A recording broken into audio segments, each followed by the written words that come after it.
hearts beat to the city streets. We began to feel the fire. We rise like tall buildings as the chemicals, they take us higher. The night's young, it has just begun as she puts her hand in mine. We wanna chase the night, wanna dance to the light, pull the stars from the sky, just two hearts running wild. Never sleep, never stop, as we shout from the top. We're gonna be two hearts running wild.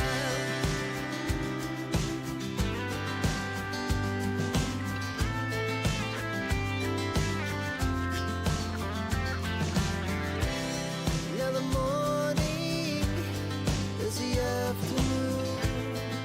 We lay awake in bed. It laughs so loud as the hours pass. We're gonna do it all again. We wanna chase the night, wanna dance to the light, pull the stars from the sky, just two hearts running wild. Never sleep, never stop, as we shout from the top. We're gonna be, we're gonna be two hearts running wild.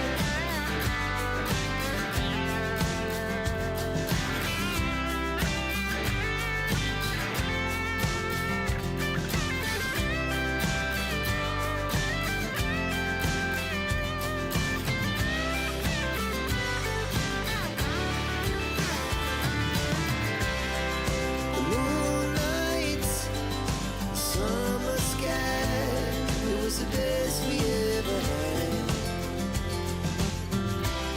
And we'll stay on forever.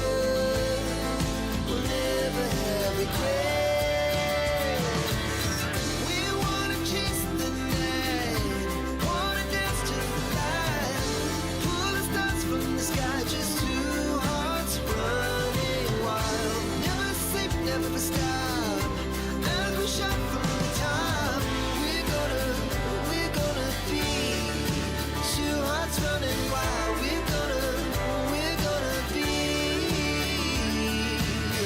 we're gonna be two hearts running wild.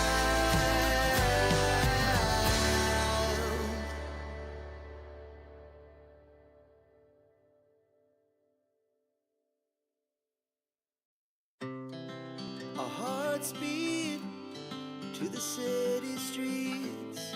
We began to feel the fire. We rise like tall buildings as the chemicals, they take us higher. The night's young, it has just begun as she puts her hand in mine. We wanna chase the night, wanna dance to the light, pull the stars from the sky, just two hearts running wild. Never sleep, never stop, as we shout from the top. We're gonna be two hearts running wild.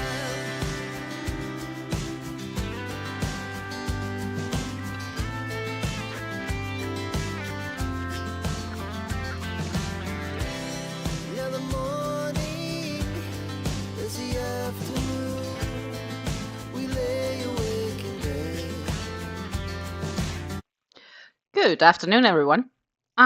It's Monday afternoon here in the Netherlands, and it is 2 p.m. Central European Time, and we are here to do some happy crafting together, hopefully. So, hope you all had an absolutely a blast of a weekend. I am just shortly keeping track on everything here on my end. So, a few things. we are definitely working here on the bucket hat. I think it is going great. I am now reached the brim, and I should find the pattern because I do have a few increases still to go. And the thought was basically we should finish that one today, because if we do, it is a one more project done and dusted. So I am working with the black here, and as you can see, we have this absolutely nice pattern surrounding around. It is a little bit funny here on top for some reason. Hopefully it's not as bad when oh, I don't know, I have a dusty thing here. Hopefully it's not as bad as when it's worn. I actually haven't tested, so you know, I could do that while we're just sitting here. So give me just 1 second. 1 second. It is much easier, obviously, when I do not have. Oh, should be fine. It does fold a little bit on top, but generally we are fine. And we're making the brim going out here. So we're good. We're good. At least I fit it. And when we're talking about that, the hat I started knitting in the chenille yarn, that is gonna be a blast, because that is pretty loose on me, and I don't have the tiniest of heads. So I'm probably gonna frock it and figure out something else with the yarn. In any case, right now, me and the yarn is not in agreement. And that is what it is. It's okay, I guess. Maybe I'll make something else. Or maybe I need to crochet the hat instead. It does, though, take more yarn to do so, so that is another thing to keep in mind. Not really totally and decided on that one. I do believe we do have an increased row sitting on this. Yes, we do. And increase 9 stitches, so I think there is a 9 stitches after. So we have 1, 2, 2, so 2, 4, 6, 8, 9. So yes, I need to increase here.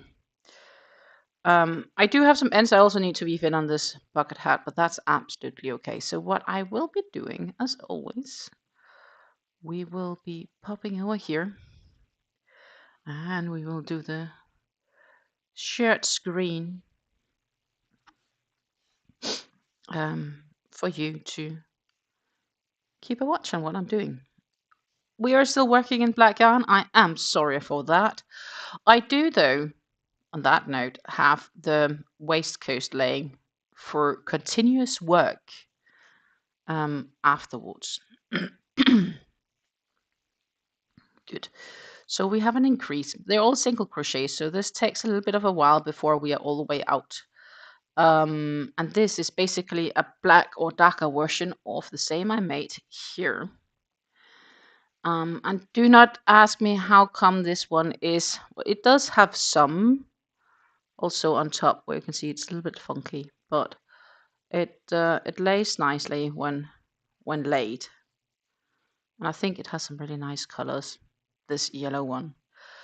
And I actually do have a fair bit of grays left. I am on the second skein of black.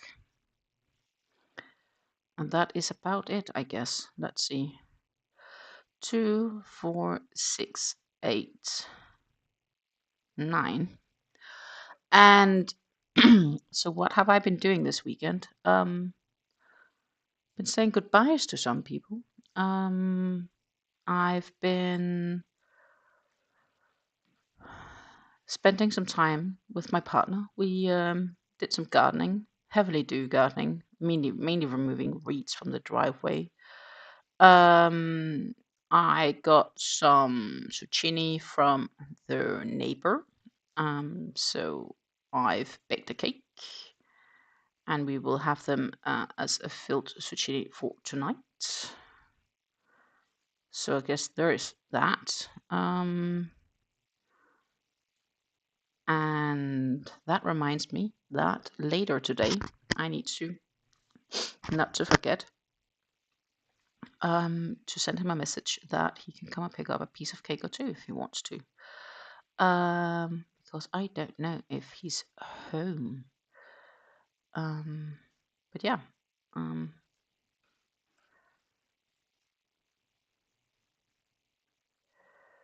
So it's not like been a super adventurous weekend. I can though say officially that my muscles are sore from the gardening because they're not used to it, obviously. And I think diet is going okay. 2, 4, 6, 8, 9. If you look away from the fact that I'm now eating a piece of cake a day, but I mean, once in a while that's all right too.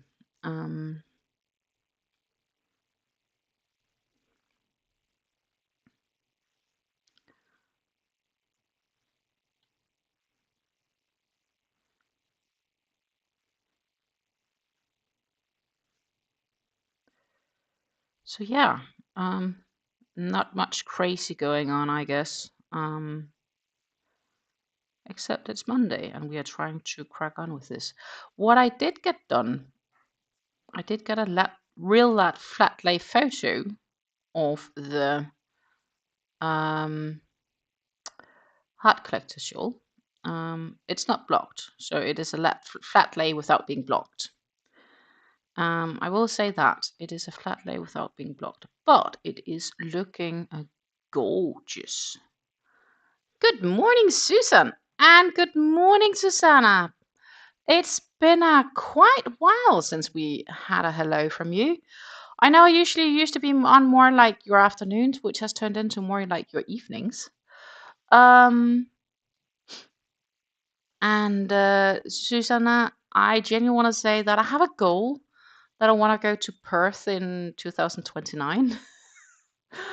If I'll succeed is another story. It's a combination of finances, but also partially a bit related to wrong one. A bit related to if I can make things work around for what I want to do. So this is the one we want, and then we need that one. Oh my goodness. Yeah, we need that one zoomed up. I don't know why that's not happened. Okay. We'll do that, and then a bit centered. Okay, we'll pop. Here's the flat lay. Heart collector shawl. Finished. Not blocked, but finished, as in, this is how it looks with all of it. And it's very prime. I mean, if you look at the tips, I think it curved. Personally, it's curving a bit too much for my own taste. But it works. I'm still happy. I just followed the pattern. It looks good. So yeah. Susan, I'm working on the Krølle Bølle bucket hat here. So I'm just finishing up the brim. So basically what I'm gonna do is, like on this, I have to do X rows of black here. Then we'll have a row of the slip stitches, and then we'll add the new color, which is a bit darker gray, and then the light gray at the very bottom. So that's kind of the same concept I'm gonna do with this bucket hat.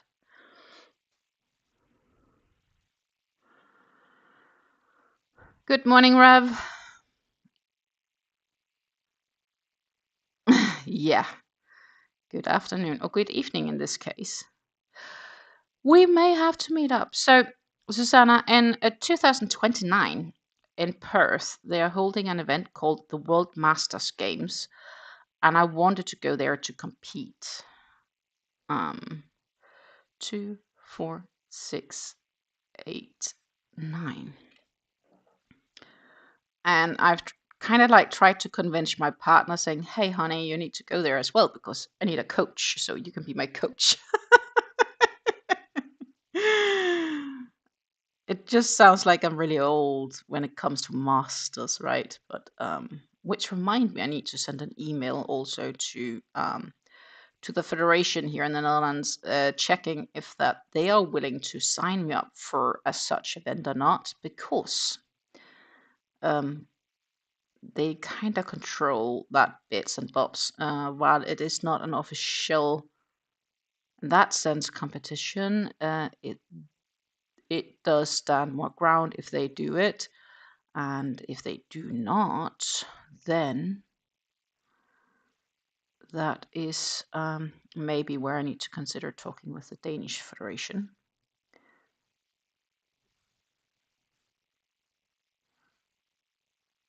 World Masters game sounds like a kind of thing that happened on a certain island we're not supposed to mention. Maybe. But it's basically an event. It is a multi-sport event, quite similar to like Olympics and so on, in the sense of being a multi-sport event. They're following the same rules, but it is for quote unquote elderly people. You need to be at least 30 years of age. And basically they have entries which is also up in the 70s. So it's basically, I guess, yeah, that's pretty much what it's about. And I thought it sounded pretty cool. And I've never had a competition in Australia. And I do want to visit Australia at some stage. So I was like, I could combine it. 2, 4, 6, 8, 9. So that's my thinking. But 2029 is a bit out in the future. And my body definitely needs to get in a better shape before I even consider that, because I still have some issues. But I don't know if I can solve those issues. I kind of hope I can. And what we talked about Friday, with me kind of stepping away from a game I've been playing for ages.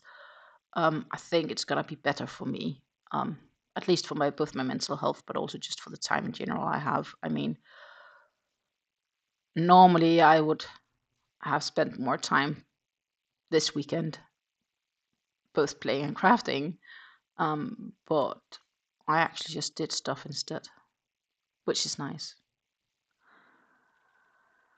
Bit of good news, my order got here Saturday. Yay! The wife really likes the scrunchies and the stickers. She journals, so all stickers go to her. Yeah, but I knew, so that's why I couldn't help not sending one or two. Right? That made sense. Meanwhile, Susanna's pretty sure she'll still be living there, so no plans on moving out, so to say, or moving away from Perth. I have no plans of moving either, unless something crazy happens. I used to say to my partner, if like he's basically, I'll probably only, like, he has to kick me out, I guess, for me to move out, unless of course I decide to leave. 2, 4, 6, 8, 9. But we generally have a good time together. We know each other very well. So why would I leave? Like, I mean, when we have a good time together, we should stay together. She tried, and she tried on tea. She tried the tea you sent. She was tickled about that, and she liked it, but mentioned it was very subtly flavored, unlike her other teas. Yes, it was not like it's specialty. In the sense of, so it's a real Dutch brand tea. Um, even though Pickwick sounds very English, it is actually a Dutch-owned brand. And it was the Dutch blend. So I wasn't sure if you were a tea drinker or not, but since I drink so many teas, it's for me a logic choice to send tea. I also believe I sent tea to Susan. I'll see you shortly. Da-da.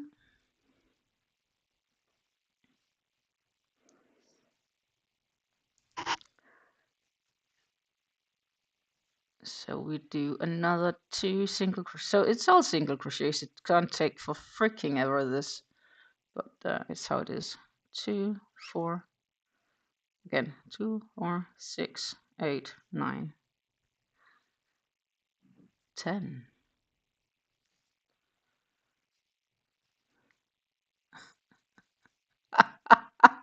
Ooh.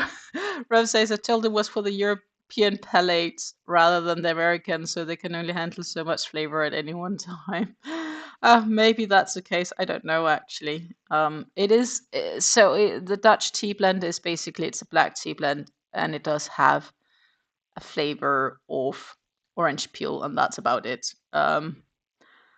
So next to being like sort of an English tea, breakfast tea-ish type, it has a little bit of a flavor to it. Susan also says, thank you for the Dutch tea. Very welcome. Very welcome. So I am just happy that everybody has now gotten their parcels. That is sweet.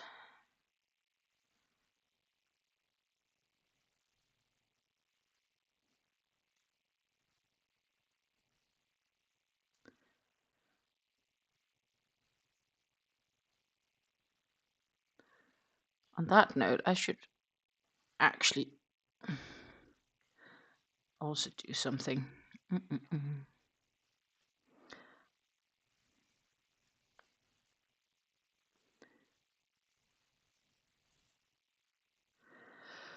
But yeah, so the beanie I'm knitting in the chenille yarns is a bust. It is not sitting nicely.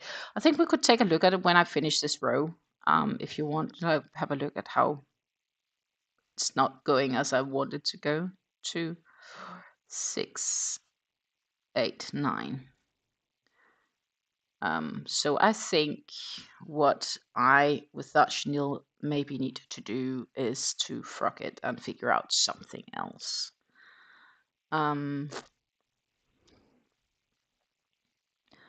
Optionally, I'll just stuff it in my stash and I'll make scrunchies of it at some stage.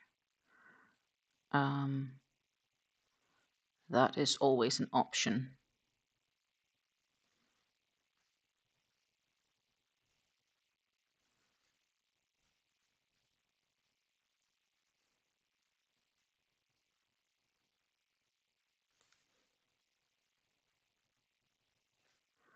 Meanwhile, it sounds like we have a big nasty fly here in the living room because I can hear it like buzzing around, you know, this classic fly sound being like, "Bzzz."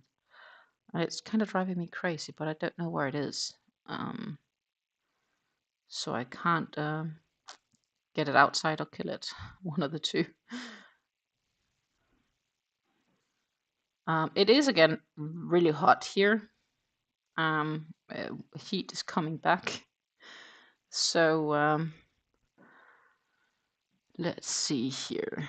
What did I have? Yeah. What can we do? We can do the classic weather command because the weather here in my vicinity is getting warm, as I say. It is right now sunny with a temperature of 82 degrees Fahrenheit, or 27 degrees, 28 degrees Celsius. Wind is blowing from north-northeast at 8 miles per hour, and the humidity is 41. So yeah, it is warm.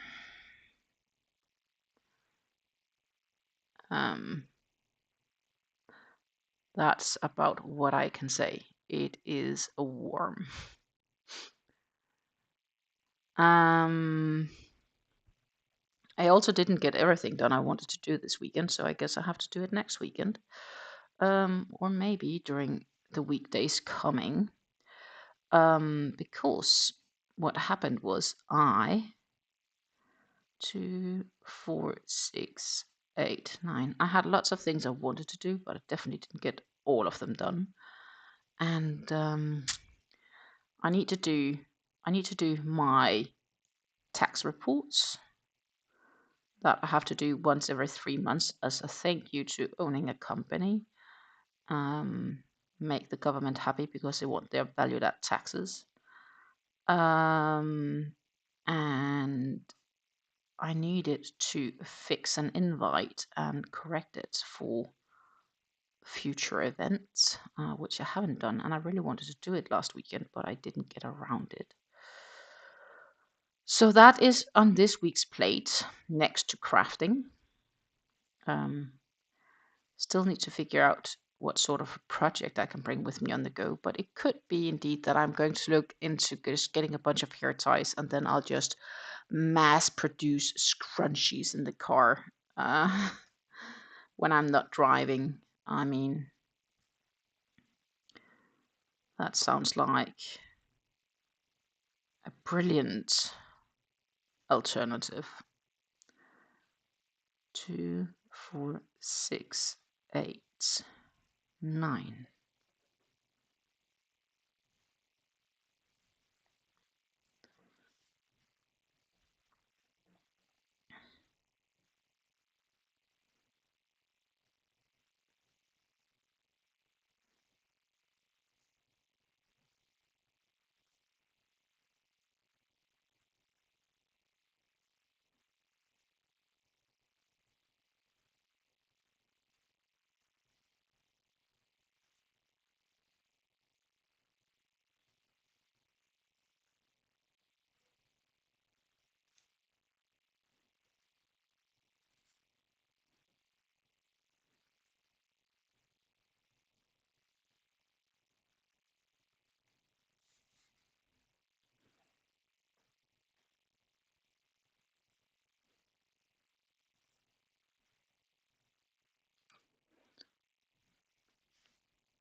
So, if I am doing this correct, I do believe I have a stitch too many actually on this row, but 2, 4, 6, 8, I do, but it doesn't matter. It's just single crochet all the way around. But yeah.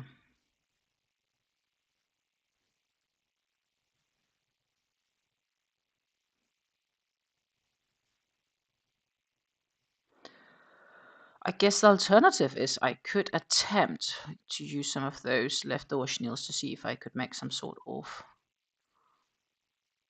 amigurumi, small amigurumis with them.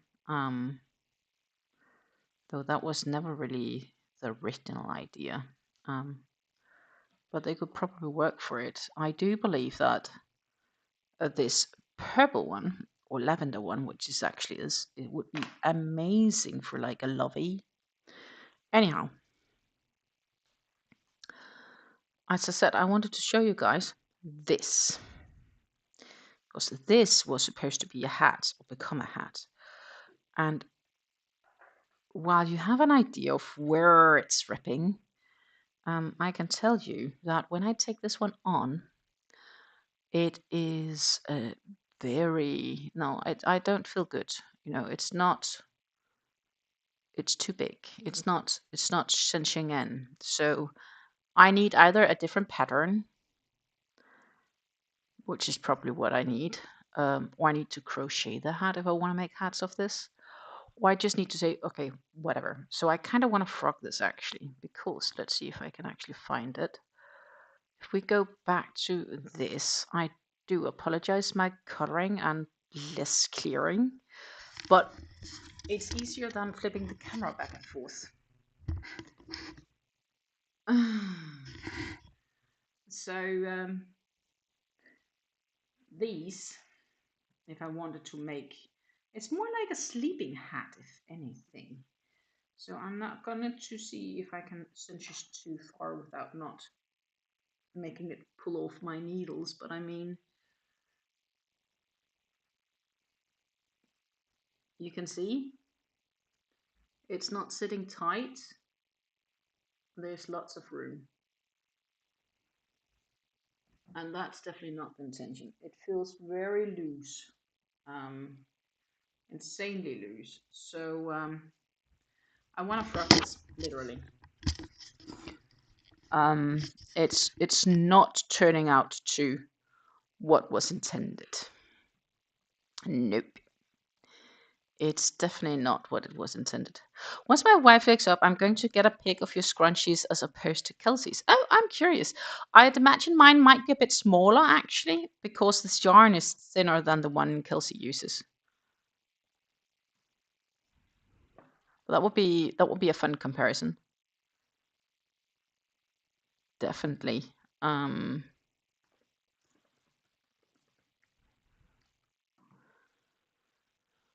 I do believe. So I'm actually a bit curious if they have something for the yarn. Because they do have patterns, I know. So let's see if they actually have something that goes with.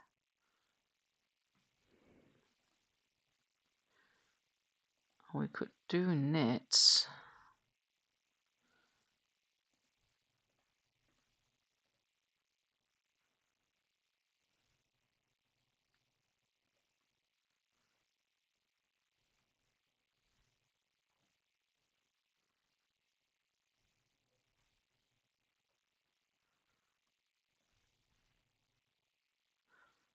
They definitely have some, but even not all their,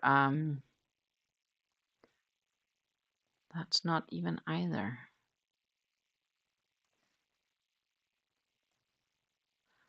Let's do crochet. Okay. So the thing is, they don't even have a pattern for this yarn being knits by the looks. No. So we're kind of stuck with the crochet bit.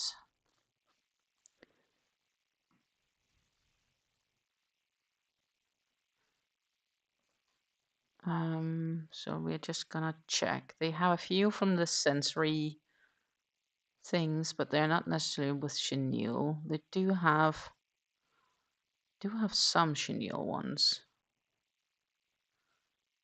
like Dino, and they also have like a sensory thingy. So that could be optional. I mean, I have a few that could probably sort of, that could work. So that could be an option that I end up turning this into amigurumi.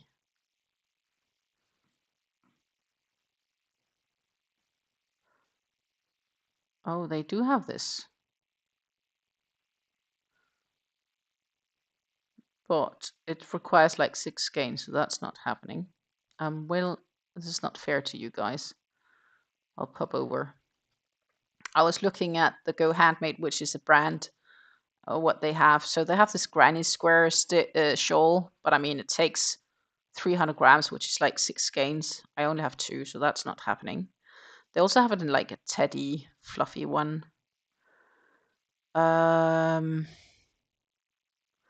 This is made in cozy, so that's not an option.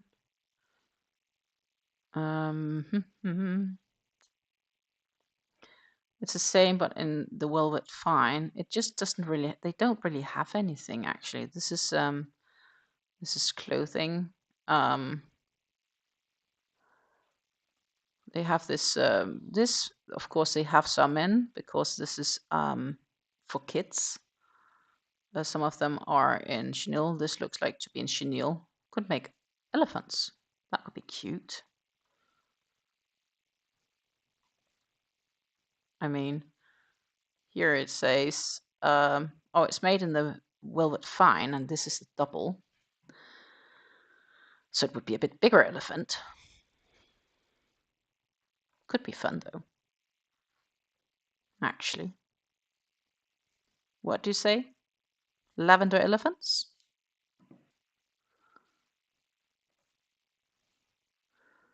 They also have them for, but that's not. That's different. And here's alternatives, but here we are back into this is like cottonish parts, but getting down here, this that's velvet. So we could have a look here on what it needs. Yarn consumption, more than I have, so that's not an option. Which I kind of subconsciously expected. You also have the dinos, which is kind of cute. But then we're back to the big dino needing 4 skeins. which I don't have, but they are cute. I only have 2 skeins, so it's not going to be a dino. Maybe we're going to see if we can squeeze out an elephant. This is an option as well. Maybe not completely with all the thingies on it, but I mean, it's definitely possible to make a ducky. It requires 100 grams, so that is an option. Like I could make a lovey. That is definitely an option.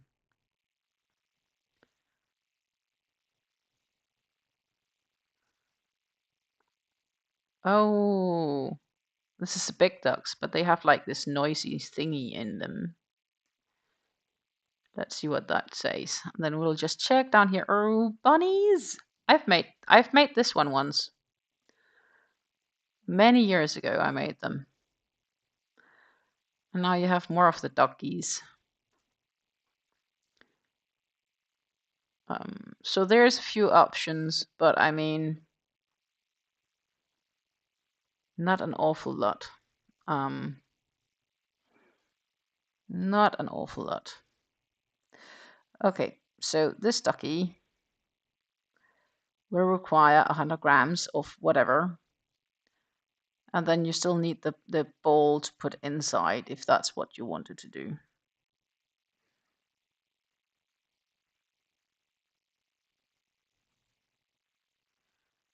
And I do believe they sell them on Linda Hobby. Yes, I'm not wrong, but let's just see. Accessory, it's not, it is, oh, go away. Let's see. Go handmade. And more than just yarns, please. See, because here you have these bite rings for babies and so on. You have this is noisy thingies. So I wonder if they also have the big one. Probably they do. I would be surprised if they don't. But they have lots of options, basically. Yeah, that's a little bit like this one, right? I think.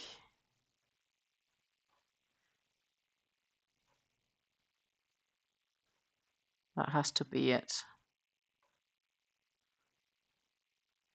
Just by the quick looks.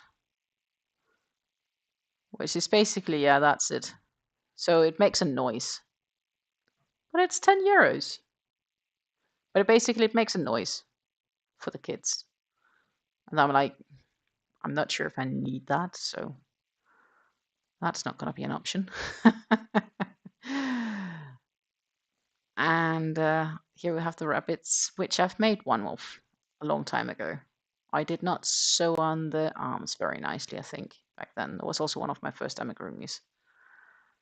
But for this one, according to this, it says it needs 150 grams, which I do not have. I only have like 100.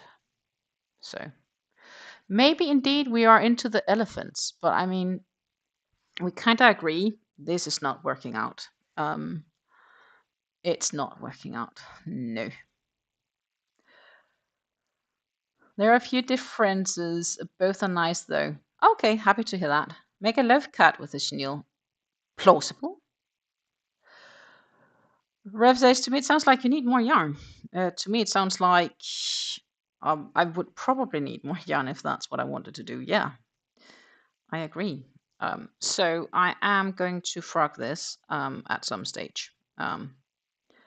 Maybe not right now, but we are going to have to frog this because this hat is not going to be working out at all.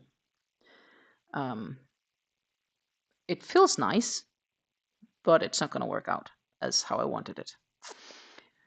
So as you can understand, I will need to figure out something else with it. And I could definitely be open to trying to make amigurumi from it. So, okay, I finished this row, which was increase 1, 9 single crochets. The next row is simple. That is crochet. Let's see, why can't I?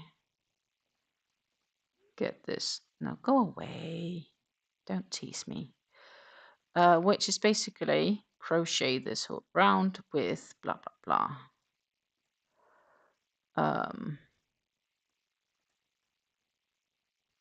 Yeah, it's one stitch every stitch. No increases whatsoever. Easy peasy. I like easy peasy. Because we want to finish this one today. We want to finish up today. Finished up that last donation blanket you were working on? Okay. Well, you had the whole weekend to finish it up, so I would be surprised if you hadn't. Unless, of course, you had other things this weekend. That is colorful. Nice.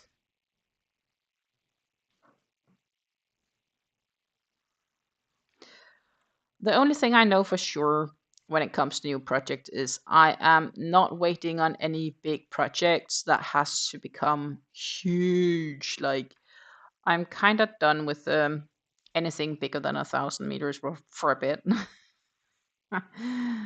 um, I am super happy with how the heart collectors turned out, but I mean that was tedious job. Also, like no.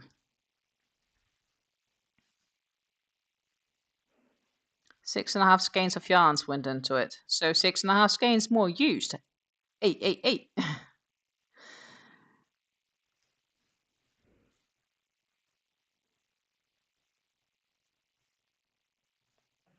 Well, I officially used this one, which is the black, yesterday. We finished up and added this skein I'm currently working on. So, yep. One skein more done and dusted for July. But I do need to look at project options. Definitely.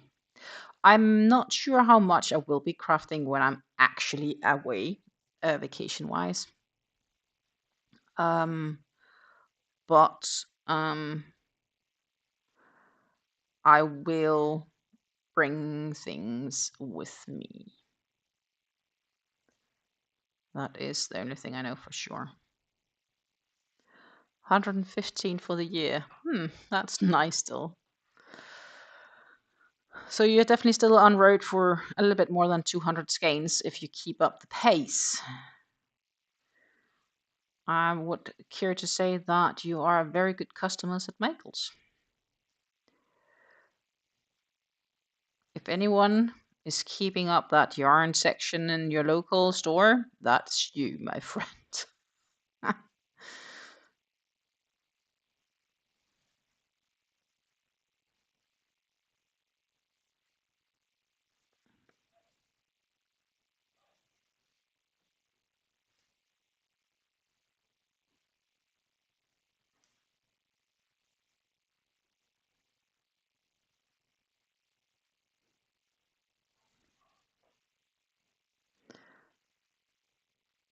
So yeah, or I have to sort of head into a different project when it comes to knitting, because obviously it's not working out what I had thought would be perfect.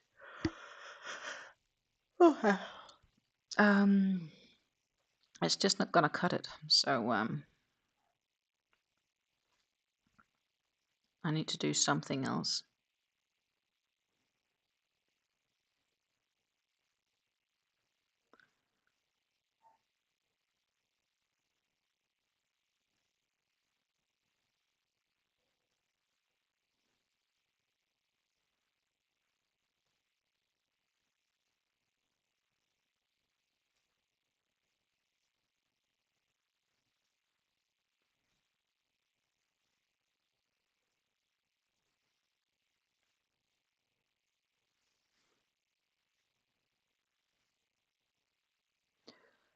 But yeah, so finishing up those 3 cakes for the hat collectors, y'all, that put me back on track for my average yearly consumption.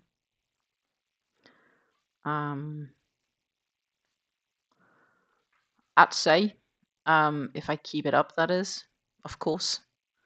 And that is the plan, if I don't need to frog too much.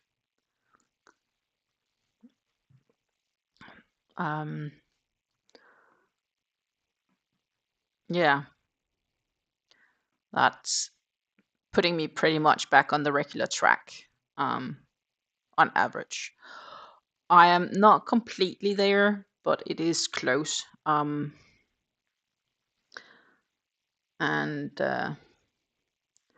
I think it's also a little bit about finding some projects which I know I can easily make on the couch. Couch-worthy projects for while I watch stuff with my partner on the TV.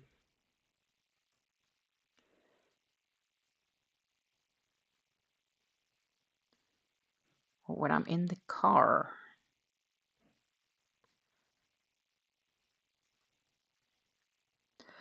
I definitely also have something I'd like to attempt knit. Then we're a little bit heading into a designing world, which I'm not sure if it's a clever thing. Depend. But we will have to see how that could work out.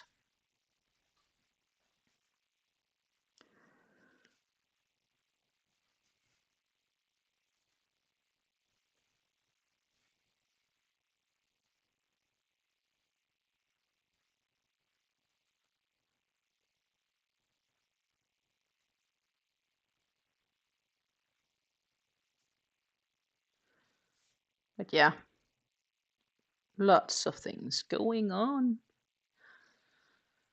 But yeah, so we are cracking along. We are probably like halfway with the brim here. So I don't know. Can we finish this today? Is it too optimistic? I mean, it does take time because there's quite some stitches and they're all single crochet, so it feels like it takes forever.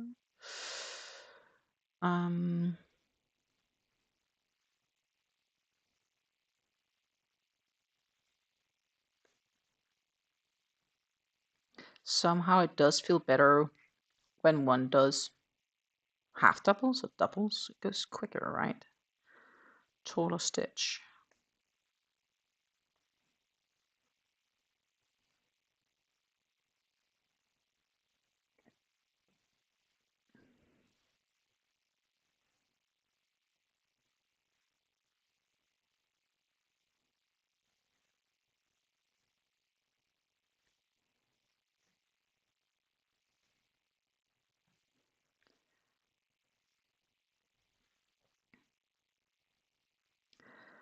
But yeah, so plans are not an awful lot.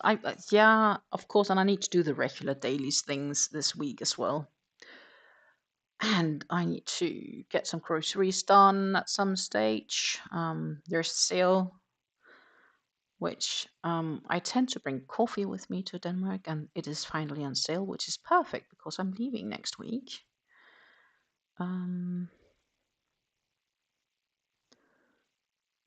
And I am temporarily debating on next week. Normally, I would go live on the Wednesday, and technically I am home on the Wednesday, but I will be so busy packing things that I am considering instead that we should go live on a Tuesday.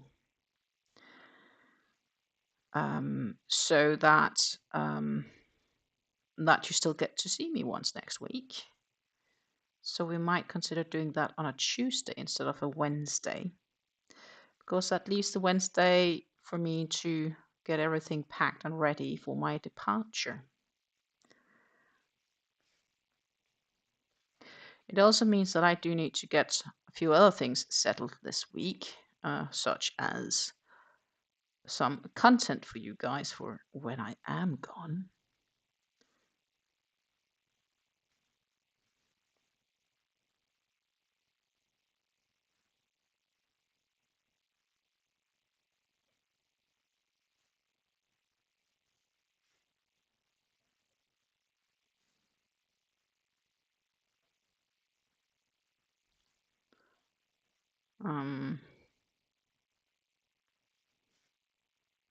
But yeah, that's probably about it.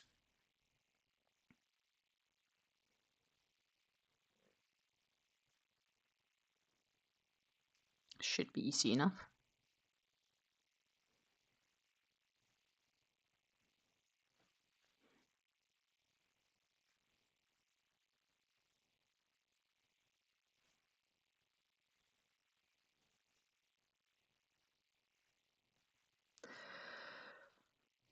So yeah, we don't have that much left of, like, I mean, well, we do have much left because this is the skeins in gray I still have left. We'll take some for the brim.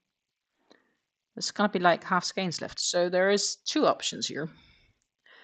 Of course, it will end up in my scrap, but I mean, I could consider getting more black or even white if I wanted to consider that, to make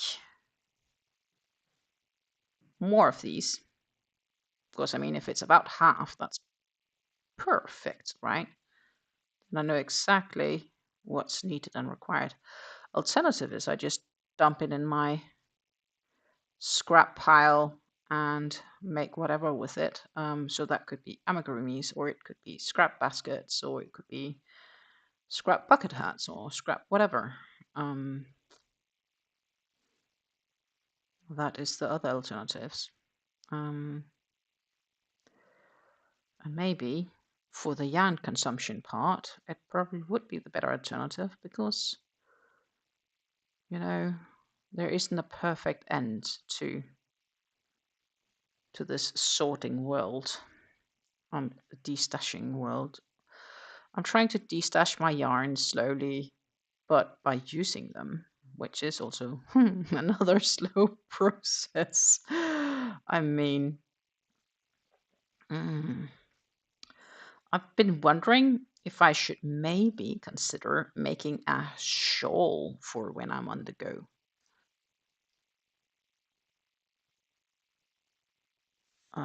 I bought Morben Designs a Veilwind shawl, which is sort of similar to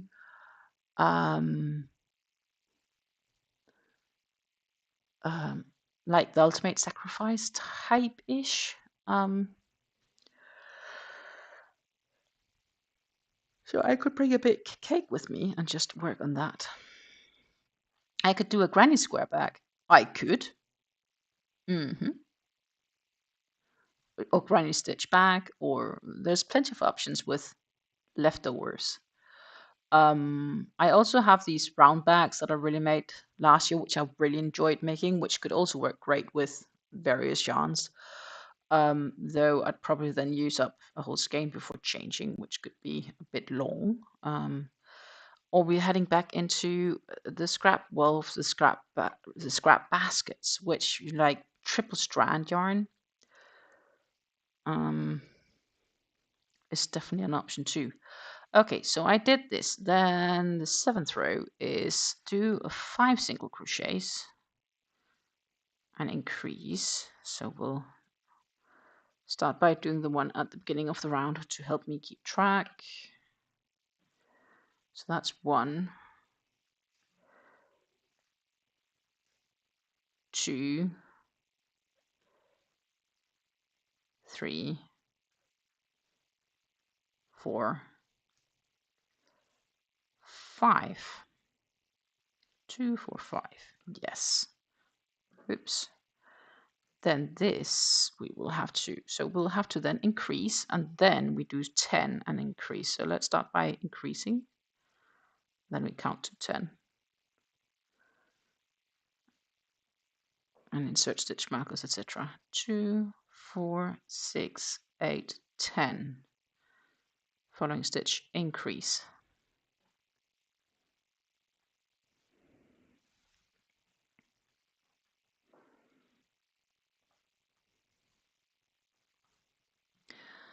You could make a scrap basket yarn ball, so you use up yarn making things to help you use up yarn. It's practically self-sustaining yarn consumption. Yeah, something along those lines. Yep, absolutely. So Another thing that I'm really challenging with is the fact that Linda Hobby currently also have sales on cotton yarns from drops, and I am admitting right now that I am insanely tempted to stock up on a few colors, which I don't need to. I mean, I have plenty of alternatives in my stash. So why do I even consider it? That is the classic dilemma, the classic Stina dilemma. Um, it's, yeah, not easy.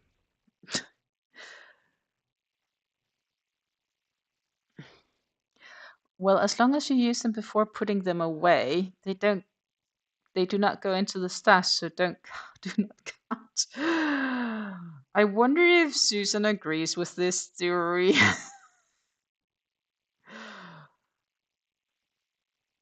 For me right now, it's just about I probably shouldn't buy it because I don't really need it. On the other hand, the Dutch government has apparently passed a new law on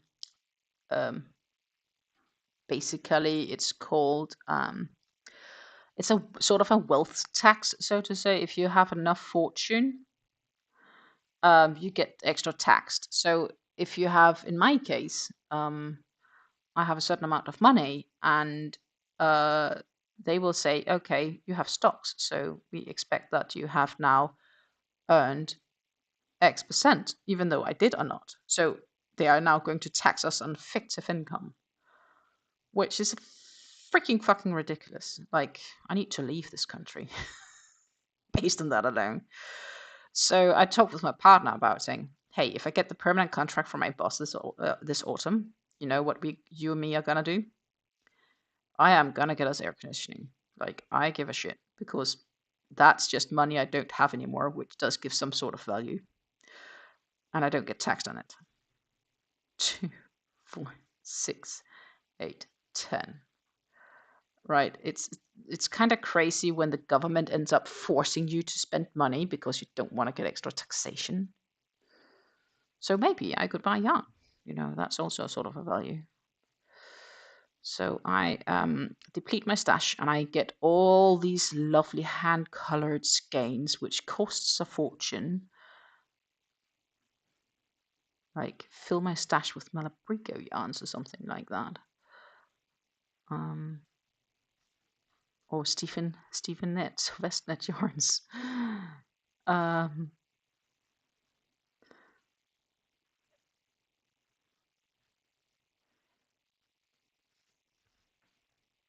The universal yarn stash loophole is a well-known and proven theory. It's just science. I mean, you know, I could invest in my stash. The only problem is it takes up space.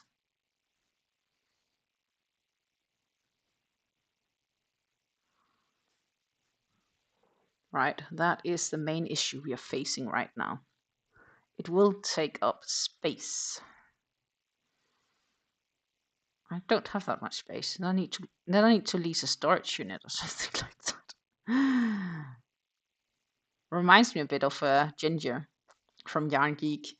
2, 4, 6, 8, 10.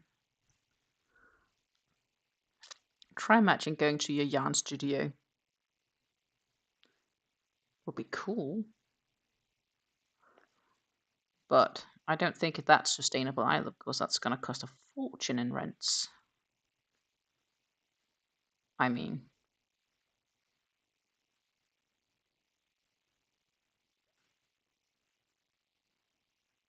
I am not producing anything quick enough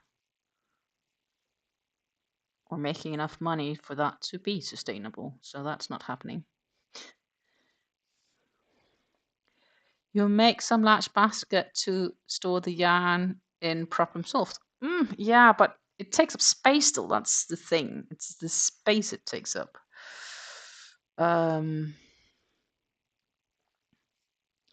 That's the fundamental challenge I'm currently struggling with, the actual space it takes up.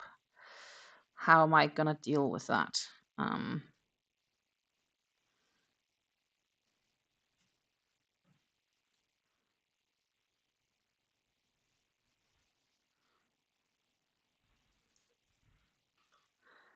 Just knit an addition to the house.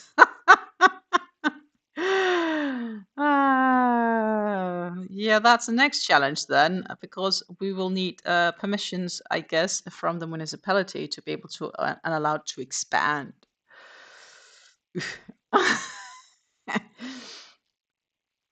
2, 4, 6, 8, 10. I mean, Jesus, that's gonna be expensive.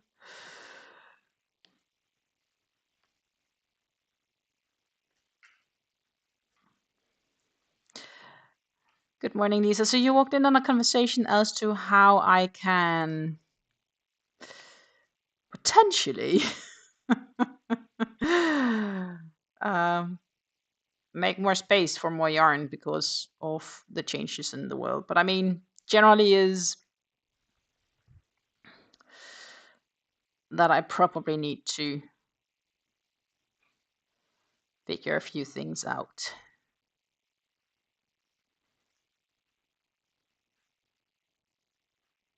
You could also just like, I need to get the photos taken and then we'll sell the bucket hats. Ta-ta. Which, by the way, reminds me that I probably should, and then also combo cross them on my, it's a Facebook site here in the Netherlands that does things. That could work great. You disguise it as a granny square sun shield. The council never expects someone to knit an addition. Ah, yeah. As sun, yes. I wonder how it lasts with rain, though. But I mean, we do actually have like a sun. It's like a thing we roll out to cover the porch. It's a sort of a sun shield, sunscreen. It's a big parasol, but it's attached to the house. I don't know what's it called in English. 2, 4, 6, 8, 10.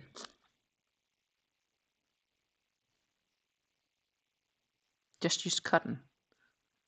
Yeah, cotton is a thing, right? Like here is cotton. It's all cotton. Which is on sale. Yeah, well, it's actually this cotton. I mean, right now it's, I don't know, quite cheap. It's why do they do have it here? Right now, this is €1. This one is €1.10 a skein right now. I mean, that's like what, 125-ish a ball, including tax.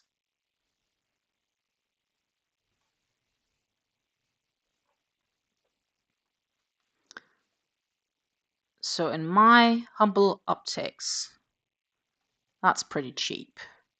They also have the recycled denim and the same sort of yarn, so DK weight for €1 per ball. Like, I mean, I'm insanely tempted on buying because it's a good deal. And that, my friends, is a real struggle.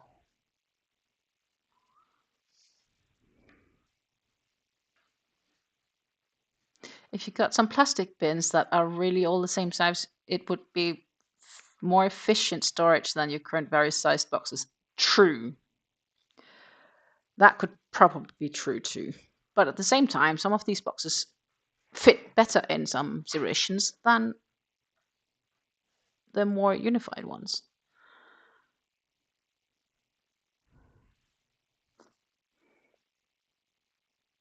It's an awning, probably what I would call it, understanding what you're describing. Probably. An awning.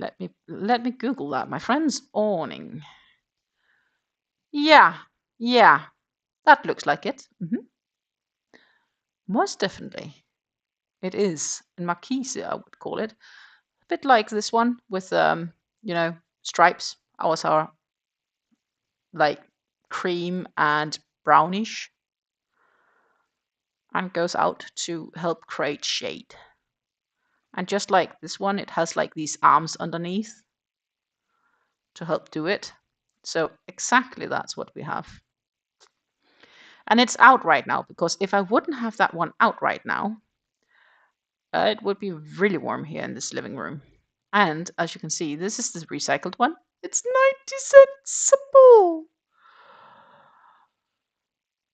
And the regular one here, it's only €1.10 a ball for the rest of the month. I will try not to buy anything. I shall not buy anything. But here, actually, these are the two, like, this is the light gray and the zinc, which is the colors I got alternating, and the black one. But when these are done, I have more than enough. If I bought 2 more skeins of black, I could make 1 more of these if I wanted to. Or I choose for some other colors, which is definitely also not impossible. I think I have the blue one I have as well in my stash. I have the wine red in my stash. I have the dark purple in my stash. I should also have the red in my stash. And I do have a skein of white also still in my stash. So I do have some of these laying around. But I could easily like add some and, you know, could make lots of lovely things with them. Or even more bucket hats. Who knows? But genuinely, it's so easy to dream away. I could also make garments, right? Like, you know, knit a top or whatever. Because it is actually quite nice. This cotton is quite nice. It is very, very clothing friendly. It's not like anything compared to Lily Sugar and Cream.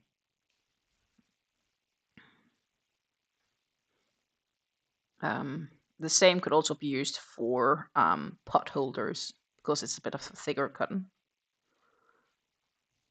This is also in a heat wave. Yep, they do have nice colors. But I'll need like 50 skeins to get free shipping. I mean, I'm not going to get 50 skeins. And I'm not going to pay for shipping either. Because then my saving is kind of gone. 2, 4, 6, 8, 10. So what I probably should do if I should do anything is I should see if they have other things that also want. That would make sense.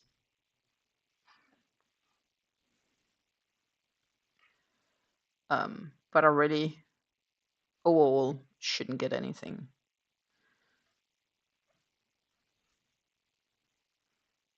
That would be better for me.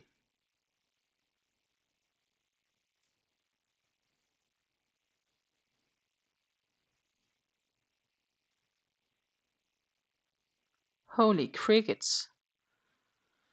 High temperature for today is going to be 47 degrees. Gee, me.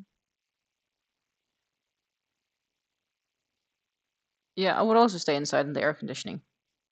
So no, now that is why I definitely would want to get an air conditioning. And I think it is a great investment for decreasing the value on my bank account. So I need to pay less tax and and actually invest in my some comfort life for next year. I mean, and right now our solar panels would pay for the power to drive the air conditioning. Because, I mean, it is sunny. There's not a single cloud on the sky.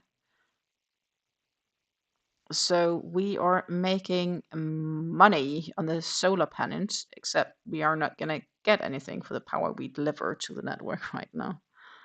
Because they changed those rules as well. Greedy fuckers. 2, 4, 6, 8, 10. But I did do a laundry machine today. So I did wash some clothing, which is good. because I used sun energy.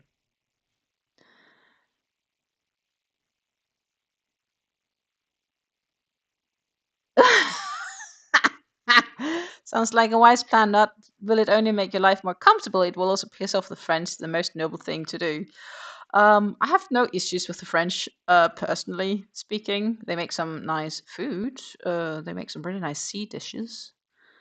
That's probably about it. They have every public building open for people to go cool off, and cooling stations a few places in town. That makes good sense. But it's, I mean, that's crazy. We aren't exactly in a heat wave, but we're gonna edge around 30-ish degrees this week. So it's just below the heat wave concept, but it's warm enough for it to be uncomfortable if you're out for too long under the scorching sun, because the sun is quite tense. I did not get sunburned this weekend, but I can see that I got a little color. But I was also most of the time, especially here on our driveway, when we did it in the morning, we do have some shadow there that helps. That does make it a bit more comfortable job, just due to the shadow alone. 2, 4, 6, 8, 10. It's all these chores that just need to get done regardless, no matter what.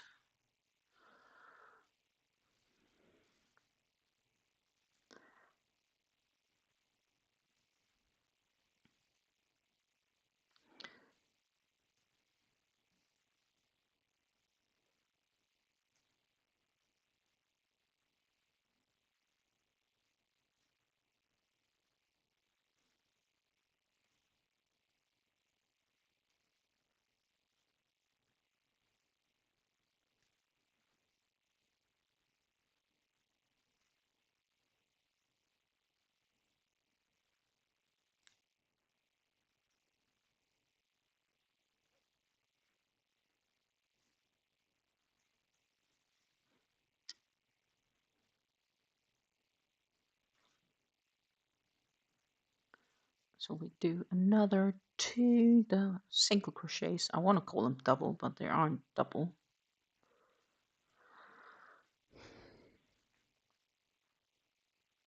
Two, 4, 6, 8, 10. Looks like we'll have at least 2 more increases before we're done.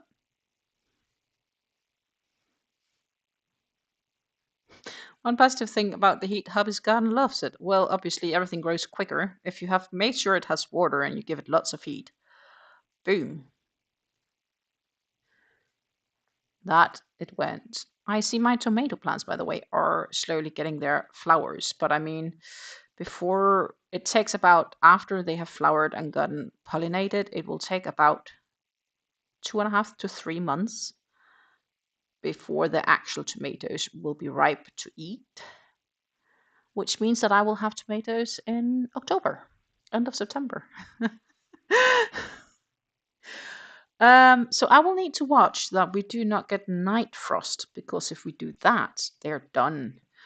And then I'll just have to harvest them sooner and lay them indoor and then wait for time to ripe them. But yeah, as I said a while ago, I did plant them way too late in the season, which is a bit of a shame, but it is what it is. If I'll do the same next year, I shall be a bit better planting them on time.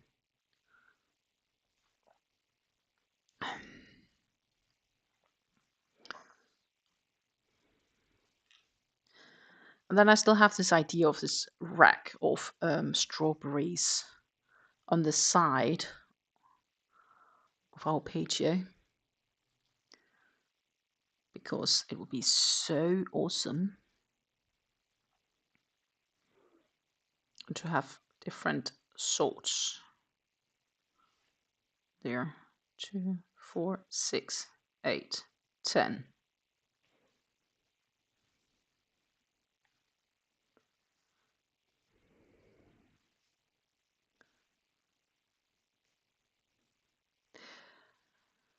Yes, two types of tomatoes. The beef steaks, I have some green ones on it. The romas are still flowering. Okay, well, mine is just about to start flowering, and mine are just like, you know, the small ones, the like snack tomato type, cherry tomato.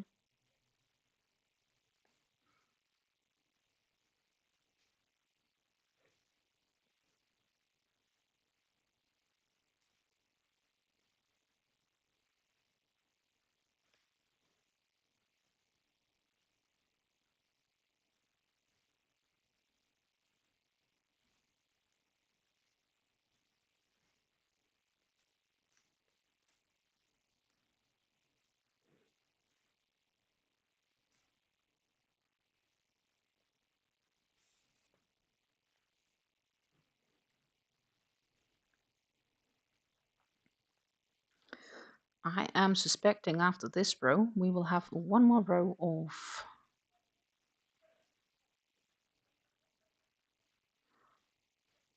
the same all the way around, because now we had an increase row. So far, it's been really good at shifting between increase rows and just standard rows, so to say.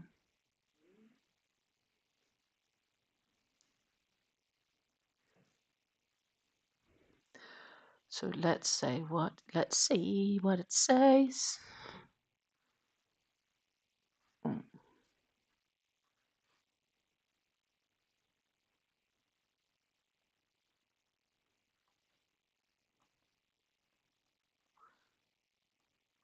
8th of each round on the brim is crochet 1 round of single crochets. That's it. Oh, I was true. Told you guys.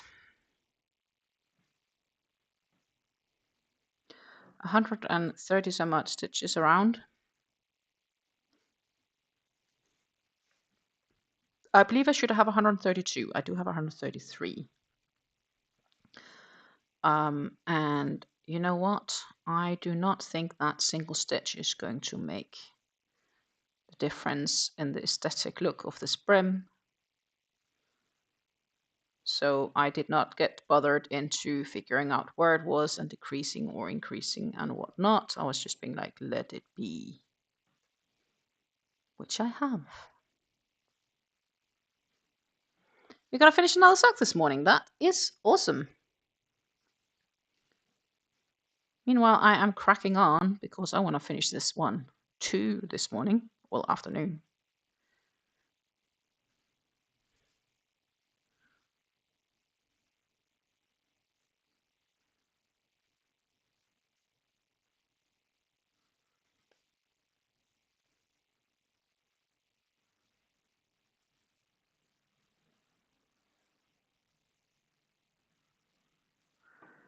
I want to finish it.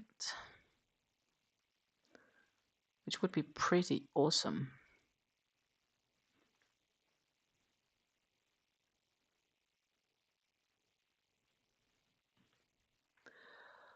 Um,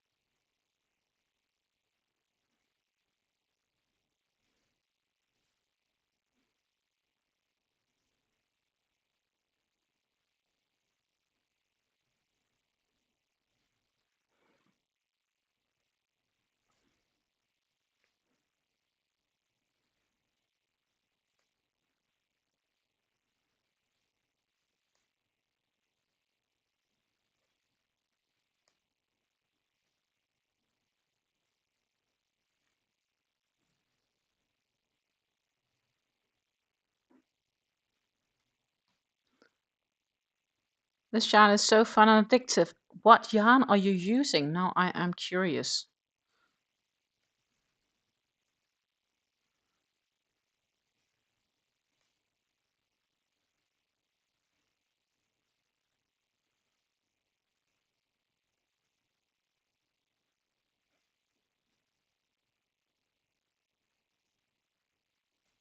Oh, wrong stitch. How did I get in that one?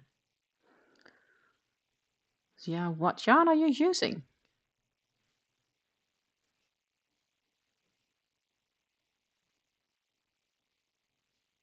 Some yarns turns out the most crazy patterns. I know there is this like Norwegian yarn yarn designer, and he makes yarn designed in ways that turns out very intricate when they are knitted up as socks. So you don't need to do any color controlling at all. It just automatically comes when you're knitting a sock of a standard size, which is like super cool. The Regia sock yarn, that is one that I am familiar with, somewhat familiar with. And they actually had some on Hobby where I was like, oh, that's actually quite gorgeous, but it was more in gray black tones. But this is looking sweet. But Regia is, from what I know, a German sock yarn. They're also importing that to Canada. But yeah, I'm familiar with it. I know it um, from stores.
Oh, my chat changed again.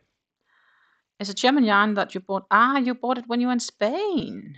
That makes good sense. Spain is a little bit closer to the German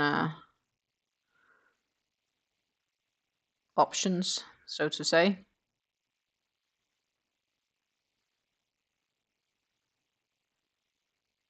And that is exactly one of those yarns that can turn out quite interesting color combinations. So it is kind of cool when it happens. Hey, Jessica, good morning. Hope you had a great weekend, girl.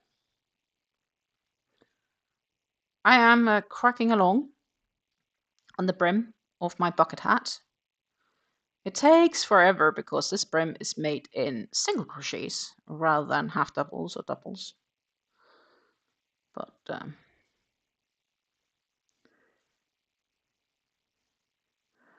I'll crack on.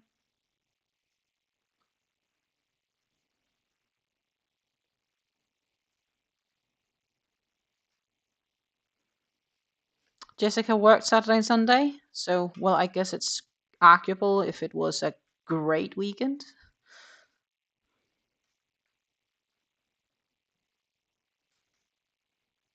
But I hope it went well at work, in any case.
So yeah, as you can see, we did finish the side of this bucket hat. It's just now the brim we're working on.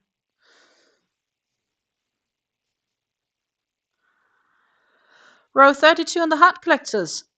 You weren't here when I showed you the flat lay, so it's not blocked. We still haven't blocked the hat collector shawl. I'm still not really sure how to approach the blocking. I will at some stage. And I think it's gonna be September when I'm home alone. Or maybe I'll do it sooner, but right now I need to make sure that I have everything else kind of settled. And I think what I am doing on right now is we are working on project, and I need to get that stash sorted and stashed on my Ravelry account, and I need to go through and record all of those, and then I have time to start doing that. I think that is likely how it's going to be. This, my friend, is the heart collector shawl as it is looking. And it's a gorgeous prime, flat laid, not blocked, finished, no ends, with that last row of solid cream. And some of them may have a few extra cream because it was somewhere during the second last row that I had to change to cream. And I said I wanted to finish a full row of solid cream, and that is where we is. And this is technically, I should have done a row more if I wanted to keep doing that. Plus, I also did not add extra curving to the very top.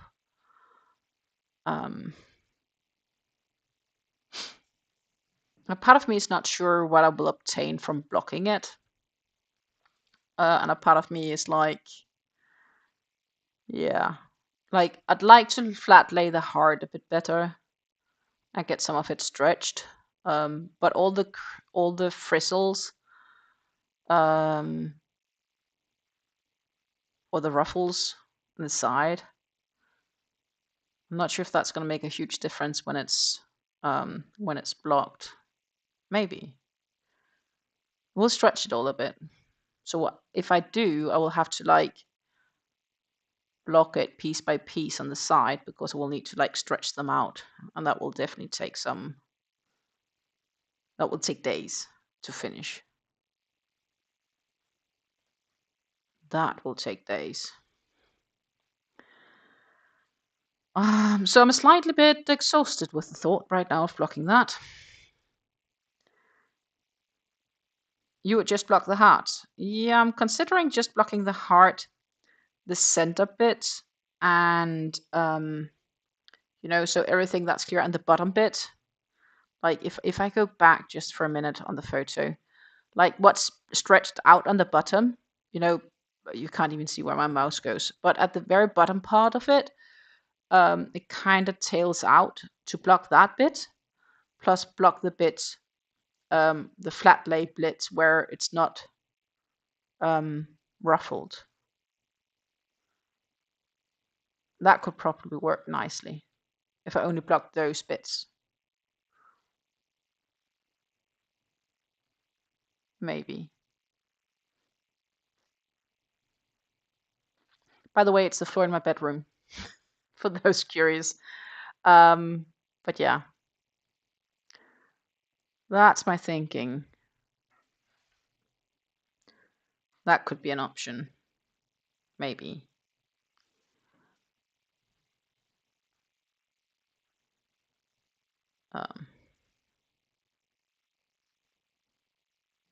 Oh, sweet, you'll understand what I mean. That's wonderful. I think it's a crafty girl thing. Like, we all, at some level, start to understand one another.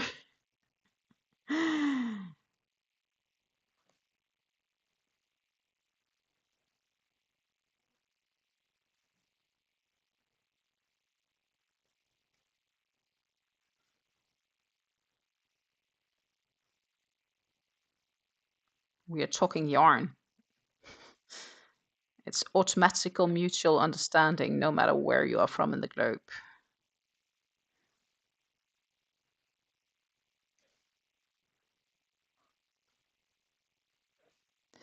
anyhow, I'll soon have some black yarn to stuff in my stash for scraps as well.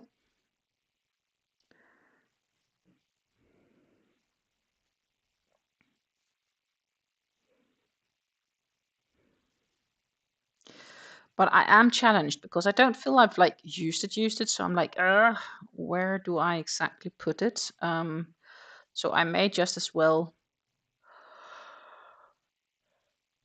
put them with my labels in the stash. Then as they get used, I will destash them fully. Well, I will destash them from my Ravelry because they're not full skeins anymore. But I do have multiple skeins in that pile of my scraps, which have their labels still with them.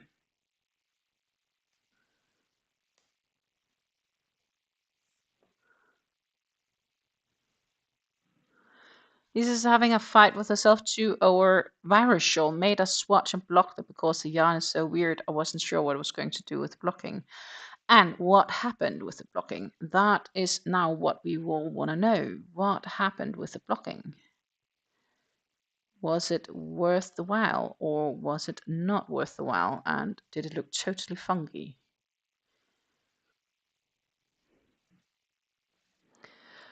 I don't like what the yarn feels like after blocking, but the stitches could benefit to opening it up. Okay, well, that is a challenging choice then.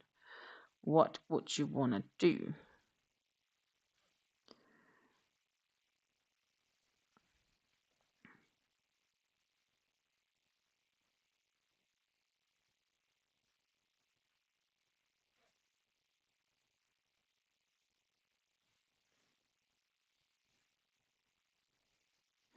I think I will have to go through my Ravelry stash maybe for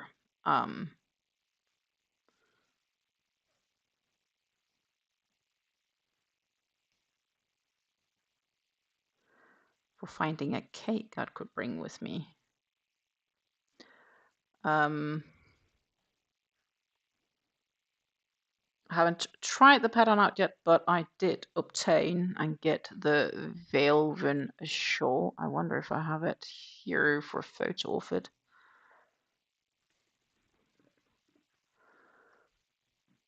I do.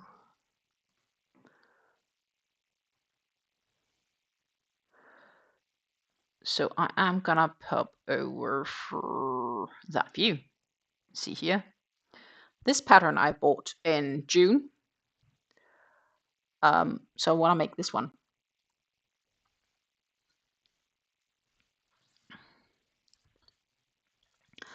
And looking at the center, that's definitely color controlled as well.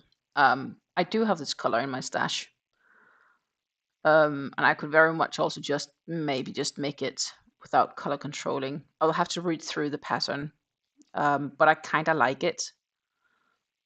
So that is what I am debating on maybe making when I go on my road to Denmark, to take that with me.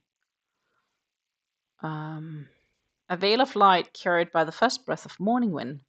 Delicate yet full depths, Welwyn is a shawl that awakens somewhere between dream and day. It's by Morben Design for those curious. I obtained this one on Ravelry by Morben Design, but I think this is gorgeous. So that is my thinking for my next shawl project. That is my current thinking.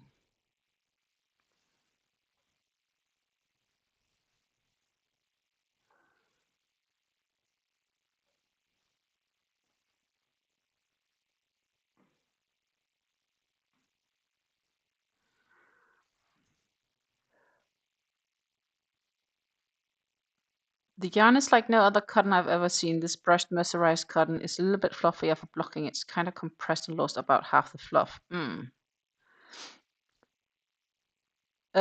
It's the Whalewyn shawl. Let me find the. I think she's also on Ravelry. I'm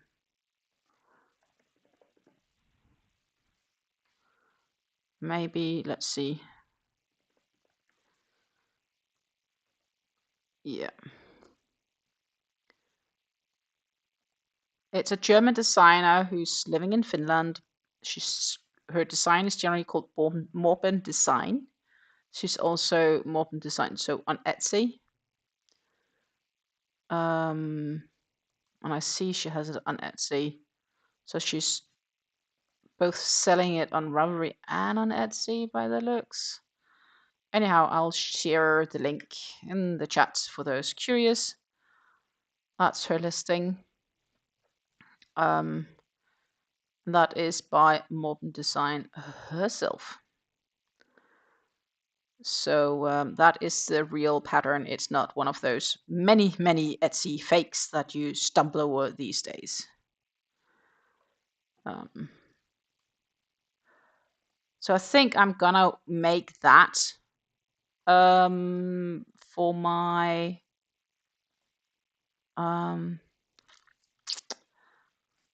my next shawl. Okay, popping over. Here we go. The difference between scrunchies. The red and peridot green are from me. I believe that the purple is the Kelsey's. Or did I send you purple? No. Did I? I didn't.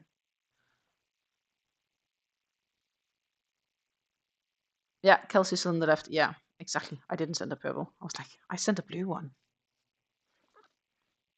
Yeah, so mine is a little bit smaller, but that's mainly because it's a thinner yarn.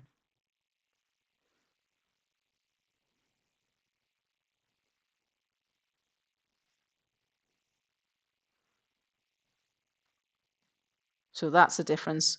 What feel of the yarn? I'm curious how this feel difference. How is the difference for the feel?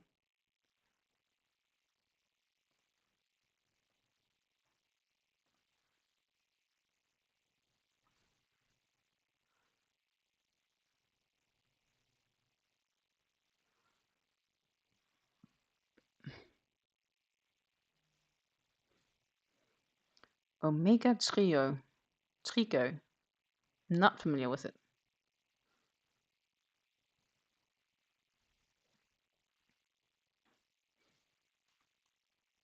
Ah, well, no, I thought it was a blue one.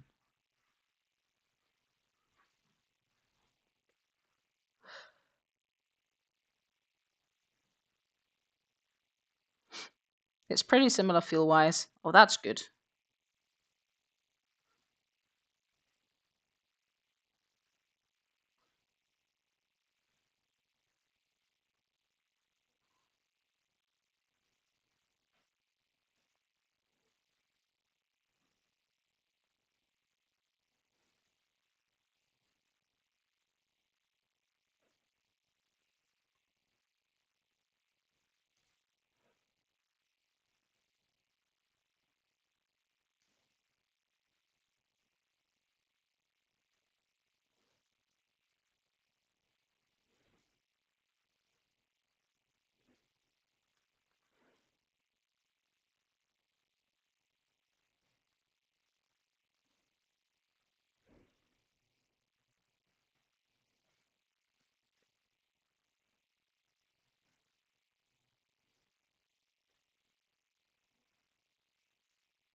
Yeah, it was like a dark bluish one, but it could have almost a purple shine to it.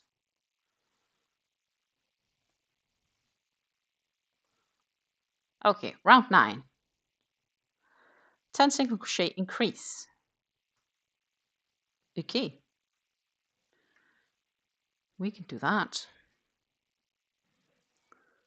So we'll start by starting the row.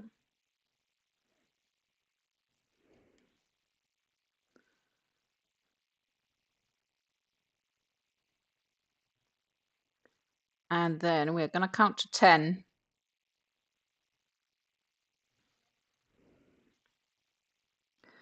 But we have the first one here, so it is gonna be 2, 4, 6, 8, 10. Oh, don't eat my yarn.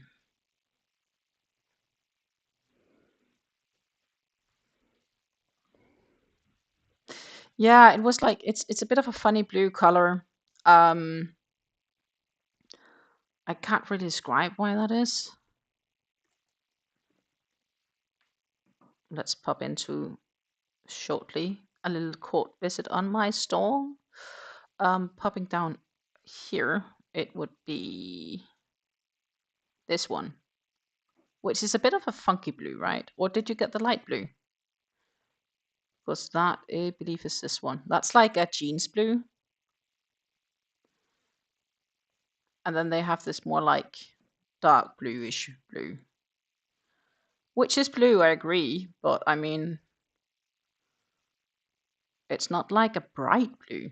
It's a bit of a funky blue, but it looks nice though.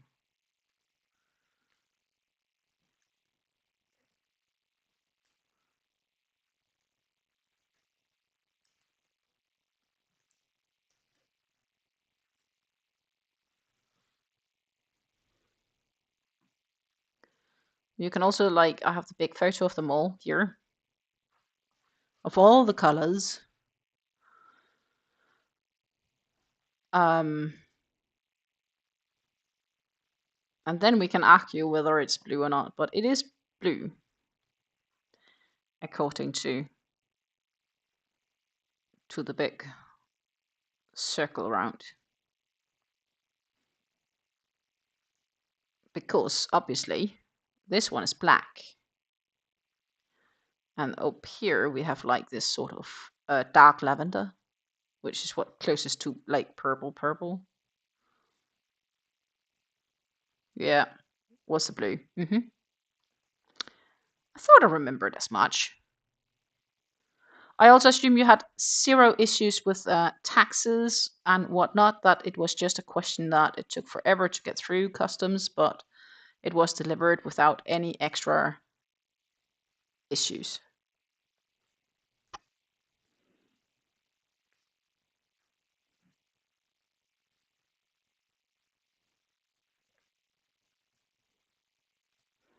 Awesome. When things actually work, it's only taken them like, what, 9 months to fix this? 2, 4, 6, 8, 10.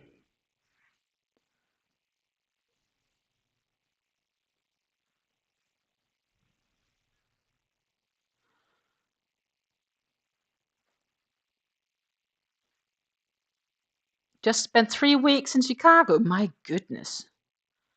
Yeah, then no wonder it took forever. I mean, why did it have to sit 3 weeks in Chicago? Who knows? Susan also says no extra fees as of today. You shouldn't get them either then. Usually that would be like, you wouldn't be able to receive the parcel without paying. At least that's how it works here.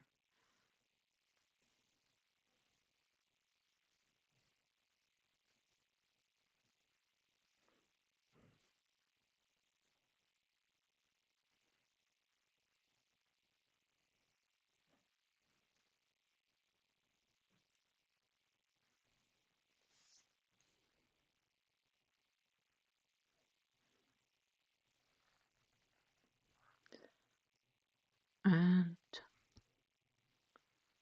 we need to increase.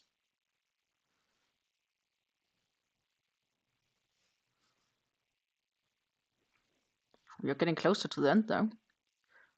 4, 6, 8, 10. Because I believe after this row we have another regular row. And then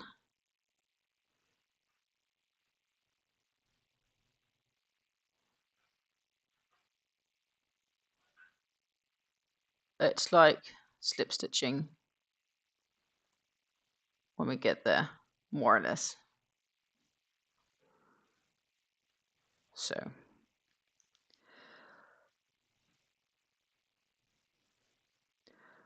We're definitely getting closer. But you know, having a bit of this left as a scrap for the black is kind of okay. That would be scraps for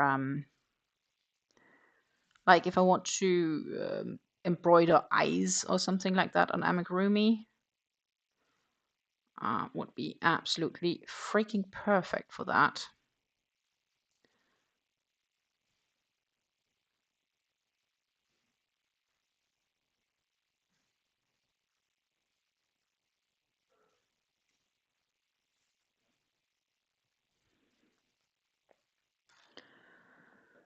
Do, do, do.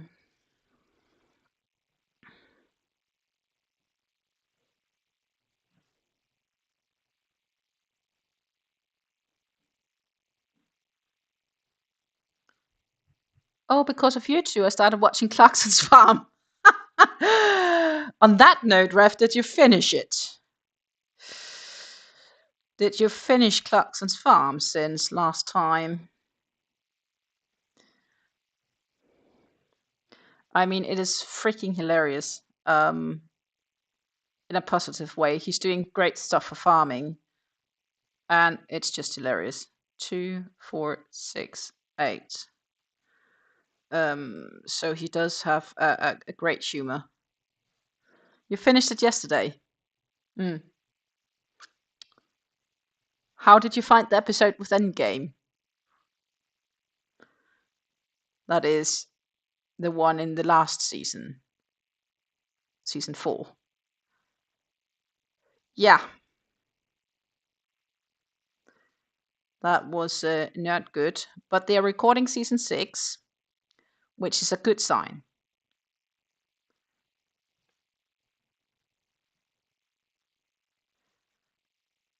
I liked it, but was not especially funny. Oh, I just found this, this piece with him being like, "Oh my god, did I just spend 5,000 quid on a potential homosexual bull?" Very hilarious, because I doubt that would really be the case. Um,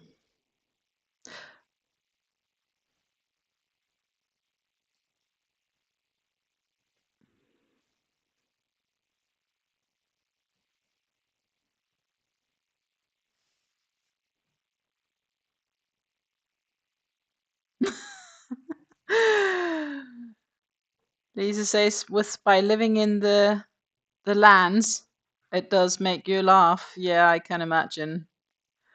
When you live in agricultural lands. My granddads were probably more appropriate to say. We're both farmers, so I've definitely been, to some extent, used to a level of agricultural use. I've been driving tractors when I was 9. 2, 4, 8, 10. 2, 4, 8, 10. Where's 6? Jesus, Dina. 2, 4, 6, 8, 10. That sounds better.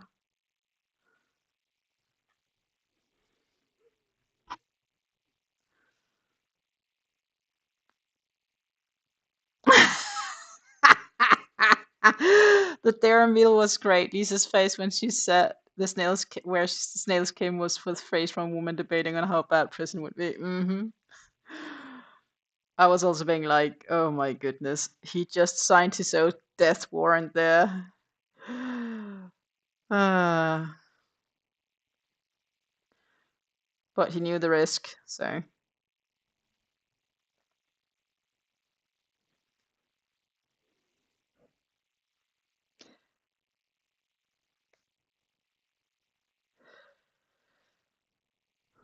But generally, I think it's great. This concept of also running a restaurant where you try to only use local produced food um,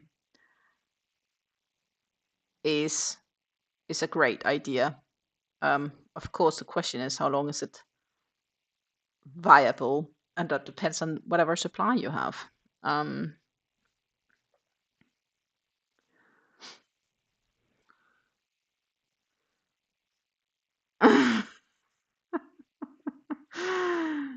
yeah, compared to Canada, I'm sure it's a small tractor. But the thing is, the roads in the UK aren't that big between the fields, right? So everything is, I guess, depends. Because at the same time, when I'm in the US, I'm like, I remember we're at a shopping mall somewhere in Georgia, Columbus, Georgia, and we were standing out there um, next to our truck car-ish, which wasn't that big, especially not compared to whatever truck was next to us. I was standing next to the truck, and I'm about 5'9", or no, sorry, 5'7", so I'm 170-ish centimeters tall.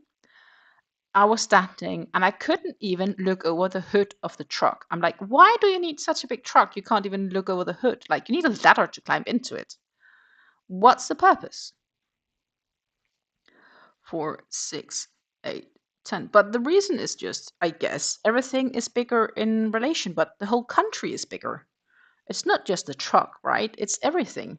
The parking lots are insane. Like, you need to literally write down wherever you park your car, because if you don't, you won't be able to find it when you get out. It's gonna be like a maze.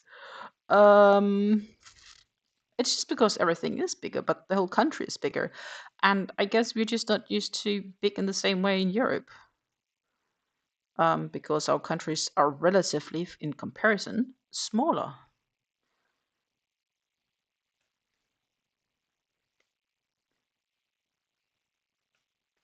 If that made any sense. Roads aren't huge here either. When the tractor is on the road, it takes the whole road. But the fields are larger then. And that's the difference.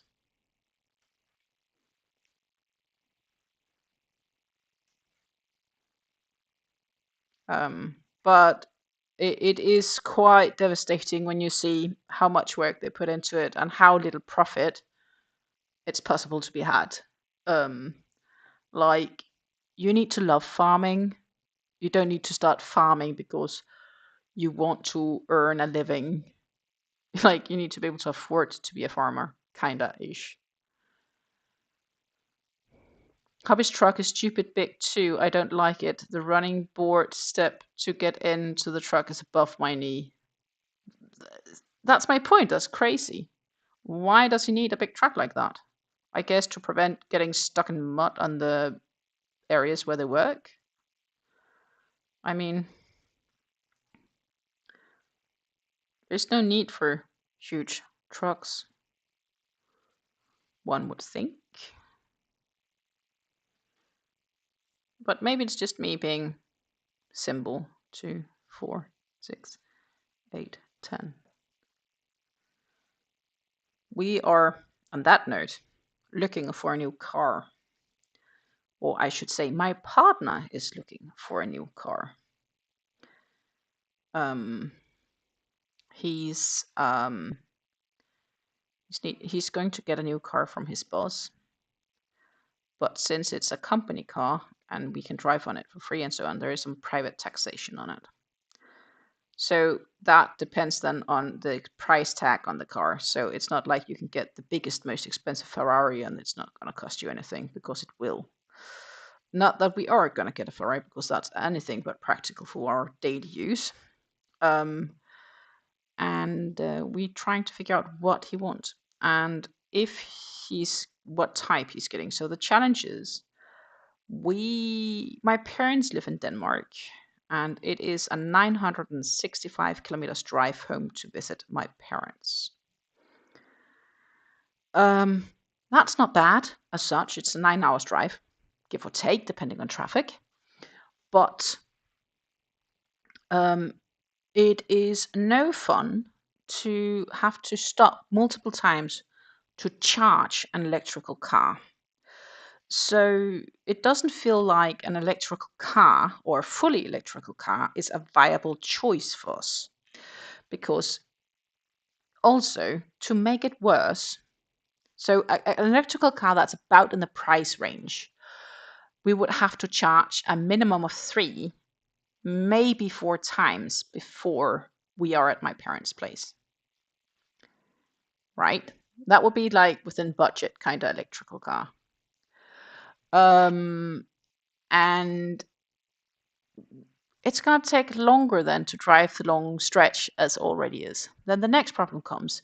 In the whole town of my parents, there are a total of 2 charging places. Well, it's the same place, but it's 2 outlets for charging. That means in the summer, when it's touristic, you'll have to queue to be able to charge your car when there. I mean, it's just not happening. And if we want to have an electrical car where we may only have to charge once before we're there, well, it's not exactly in budget. So electrical cars for us right now is not feasible viable. So we discussed, okay, what about a plug-in hybrid, which is basically it drives locally on power on the small battery.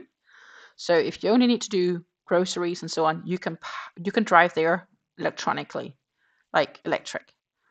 And it drives maybe, I don't know, 50 to 100 kilometers on this small battery. But then when you drive on the bigger roads, you can then use the benzene, gasoline, which would be much better for us, which is about the same size as our current tank. We'll still need to fuel at least once before we get to Denmark, which would be fine. But those cars are also rather, not roads, cars, rather expensive. So yeah, we are kind of back to, are we just maybe gonna go with another pure gasoline car?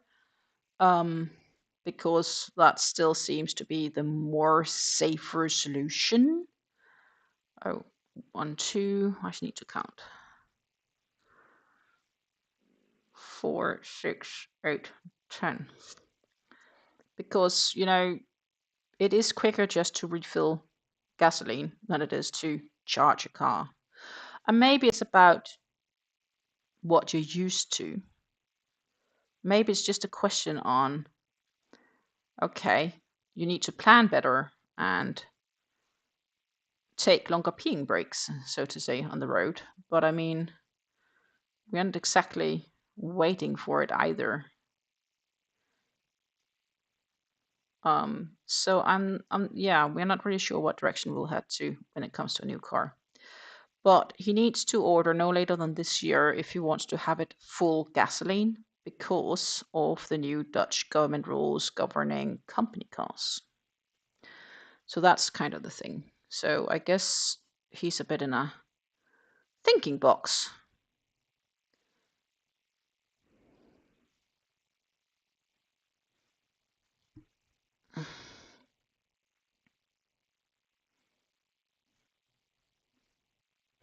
Klein's farm wouldn't be viable. No, it's a between size above Hobby Farm, but not commercially sized. Valid. Hobby needs the truck for work when he has to go off road and not get stuck. Makes sense. Also, pull trailers he needs to haul. Meanwhile, Rev has finished Clarkson's farm and watched Caleb's theater show and a couple of grand tour specials. Electric cars are non-viable outside of cities. I think that's valid also, to some extent. I mean, it doesn't feel super viable in the situation we have for long stretches. So if we had 2 cars, not that we have a reason to have 2 cars, but let's assume we had 2 cars, then when it would make sense to have one full electric for work and local drives and things like that, where you could like charge at home or charge at my partner's job, and we would have a secondary car that would be a full gasoline, for example. That would make sense. But then we are kind of like back into that's gonna be expensive.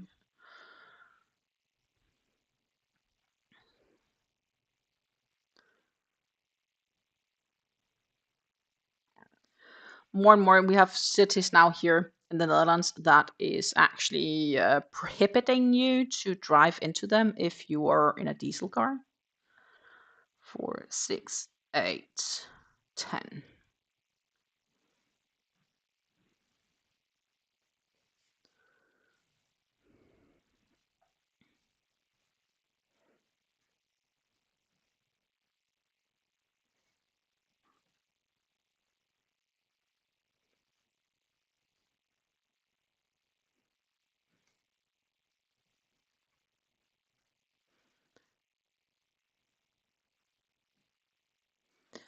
Yeah.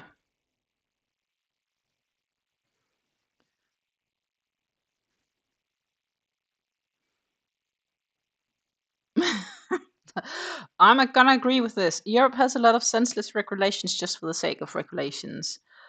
Yep. But it's also sometimes, to some extent, to increase smog in the cities. Fully electric vehicles also aren't very viable in the Canadian prairie winters. No, because batteries do not do well when it's cold.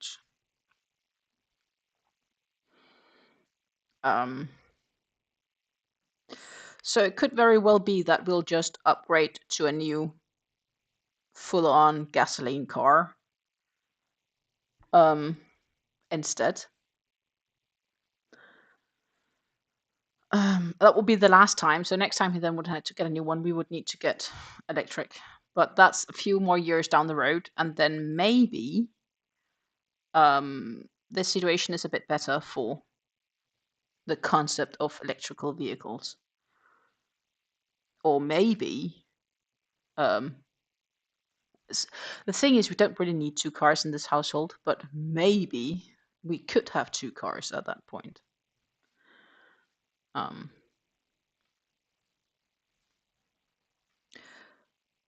2, 4, 6, 8, 10.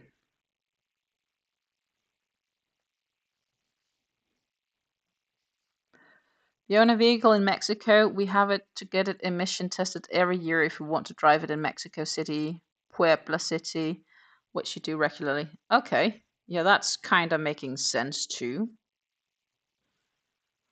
Like big cities and regulations, we are a little bit back into it has to be done for environmental reasons. Hello, Memory Crochet! Welcome to this live. We are still cracking on with the brim of this bucket hat. We are, though, getting quite close to the color changing bits where we are gonna make it a little bit lighter. But I have to admit, looking at the time, I'm not sure. I might have been a bit too optimistic how long this would take me. But we also chit-chat about everything and in between. And I mean everything and in between. I mean, right now we're talking about cars and emissions and various tests. Has zero to do with yarn. This is a bucket hat designed by a Danish crochet designer. It's the 3rd I make of these. Just to give you an idea of how it's going to look, this is in a brighter color. These are yellows. So there's like lovely sun yellow, then there's like a creamy yellow, and then there's like a creamy white. And I'm slowly getting to this bit where to do a regular row, we'll need to do slip stitches around, and then we'll add a lighter gray. Well, it's the darker gray and then the lighter gray to then like what's been used up here. I love the design, actually. I think it's really, really nice. It just takes quite some time. Like, it's not a quick bucket hat make by any means. I have 2 singles here because right now also the brim is made in single crochets. I mean, other bucket hat I make does at least half double. 2, 4, 6, 8, 10.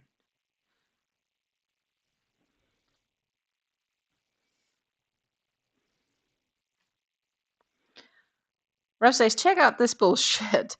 Used to be you needed to get a car inspection every 2 years in Texas. It has a $30 fee for the inspection, but at least you know the cars on the road passed. They eliminated the inspection part, but kept the fee. So basically, what you're telling me is, I want to keep driving my car. Nobody checks if it's actually safe to drive, but I can drive it as long as I pay $30 every 2 years. That's mad.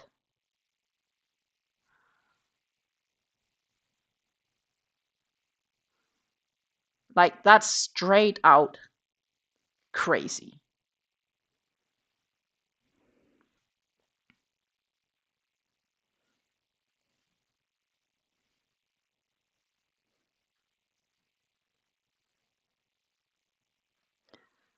They have testing facilities here that, so the first 6 years, if the car's brand new, you don't need to do any testing. And when it's 6 years old, it has to do its first test.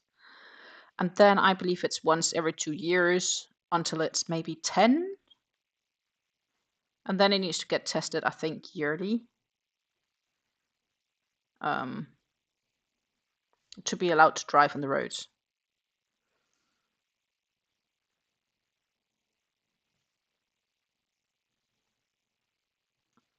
And memory crochet, just for clarity, I am in the Netherlands, so I'm here in Europe.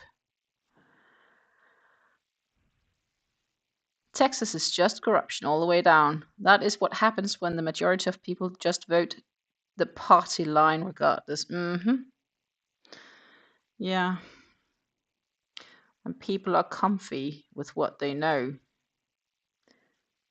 at some stage it will corrupt. I guess is the key here. 2, 4, 6, 8, 10.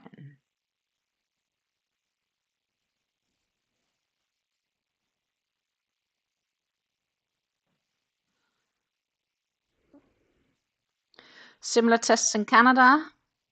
$50, you got to do it every year, but only if you want to sell it. If you keep it, you only have to do it when you first buy it. Okay. So nobody still can keep track if your car has been under full maintenance. I mean, if it's a car directly is unsafe to drive in and cause an accident, then what? Who's at fault?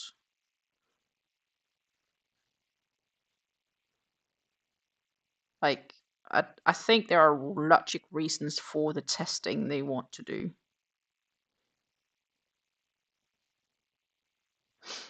And I actually realized one thing. I was shortly talking about the option of potentially going live next week, Tuesday, but I realized I have an appointment.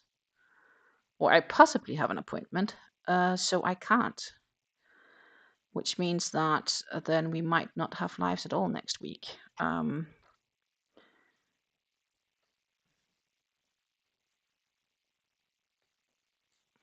There will just be too many things, so I'll just be in full vacation mode, ensuring hopefully that you guys have a bit of content to watch. It's my goal.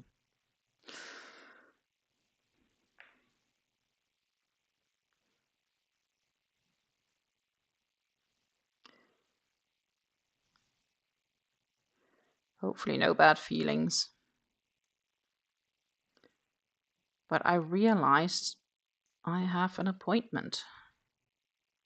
I possibly do have an appointment. So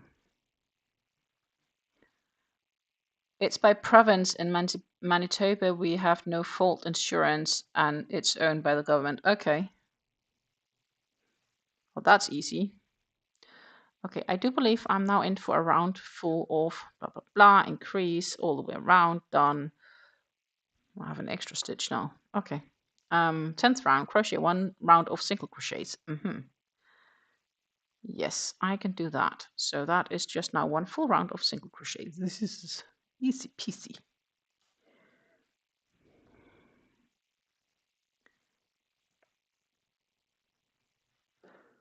Oh.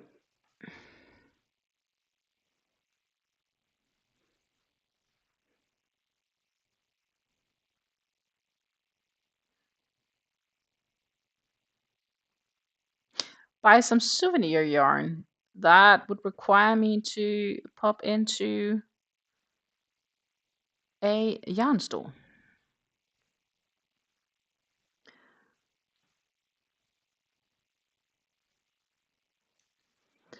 If I do, I may, but no guarantees. I mean, can't buy yarn everywhere I go.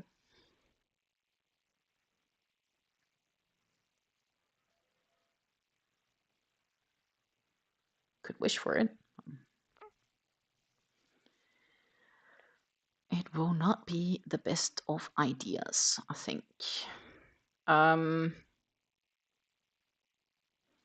It's not like I'm gonna stop in Amsterdam so I could go visit Stephen and Penelope's again. No. I mean, I can. Well, I could buy yarn, but it makes no sense buying yarn without having a project in mind. I'm trying to buy less yarn. Susan would absolutely agree with me right now.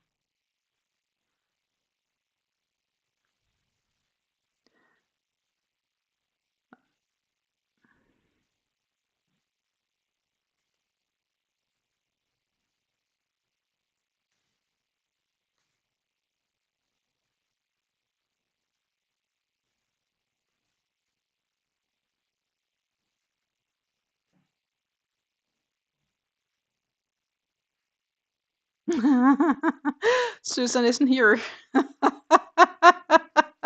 Oh yeah, Susan has technically been a little bit on your team. I mean,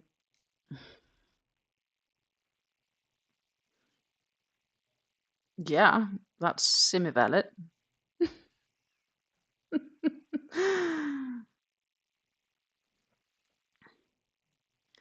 She did say vacation yarn was alright, so maybe.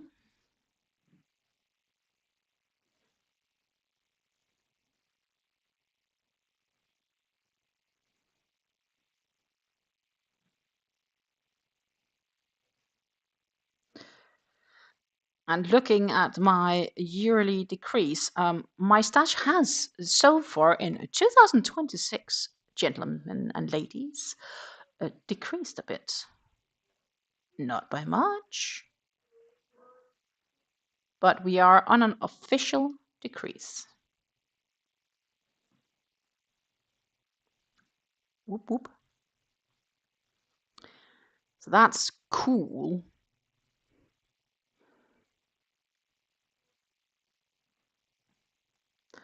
I have officially this year used more yarn than I have bought. The challenge, my friends, is to keep that track record.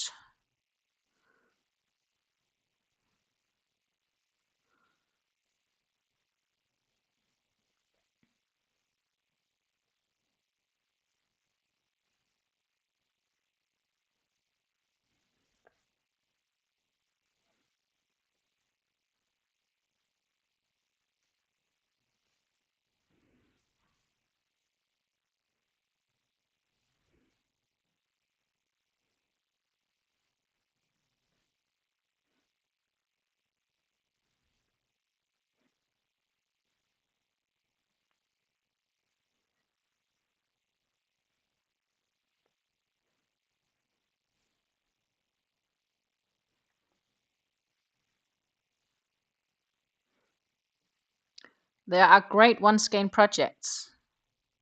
True. Hats. Depending on the size of the skeins, obviously. And I did research one skein project for when I went to Stephen West, right? That was intentional because I knew I needed one skein projects. I also know that I need to be mindful of a few things that I want to do,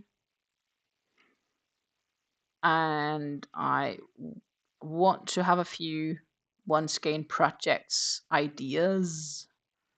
I guess I could learn to knit the muscle bro or something like that. That's also a one skein project, albeit 100 ounce, or not 100 ounce, 100 gram skein project. Hank, maybe.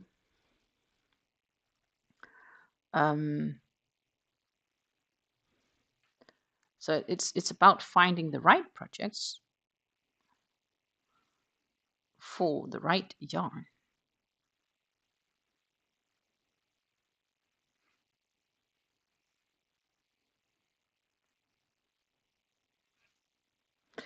Yeah, but the challenge is I don't knit socks. We have a pair of socks and a hat on the needles left after this. Then I'm free for the rest of the year, and then I can get more yarn worked up. But aren't you gonna make a blanket, lady? I mean, you told me that you were gonna make a baby blanket. Did you forget that?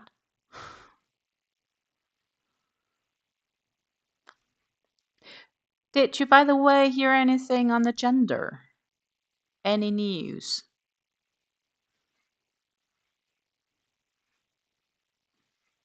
Or is it just gonna be a surprise?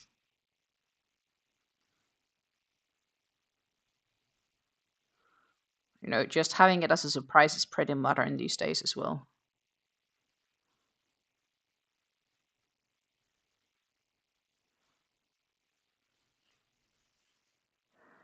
Ah, free from Christmas makes. Fair. Fair.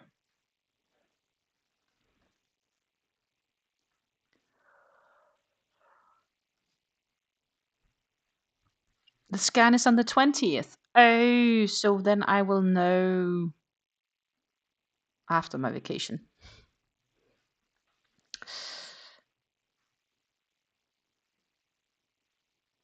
Sweet.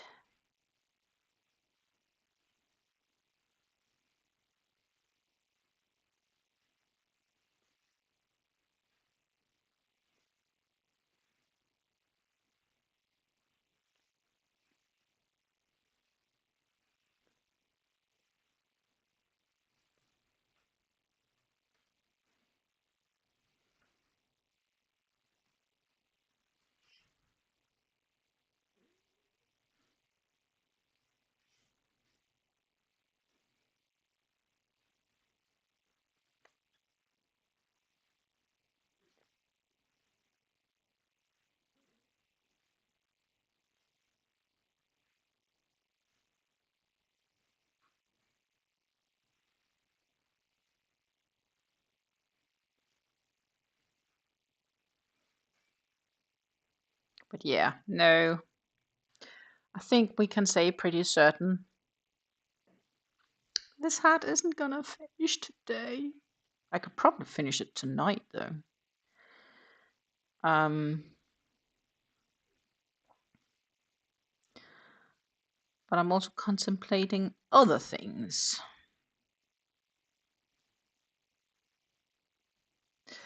Including I need to frog that hat, which was clearly it's not working up as I had hoped it would.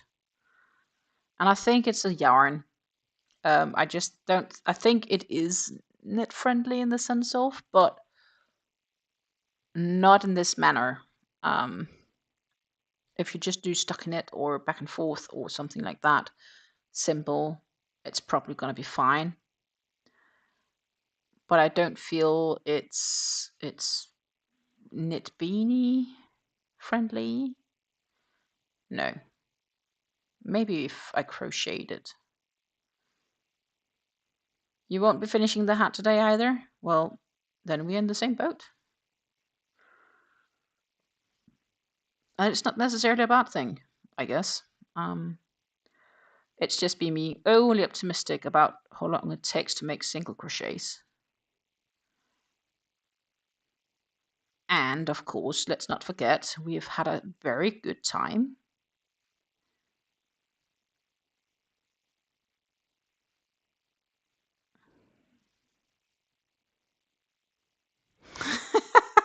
Rose says I also won't be finishing a hat today. Yeah, but are you working on a hat even? Or are you working on a new blanket? What are you working on? Ta-ta! I won. Mostly because I'm not working on a hat, but points to the stands. Yeah, that makes sense. Mm-hmm. Mm-hmm.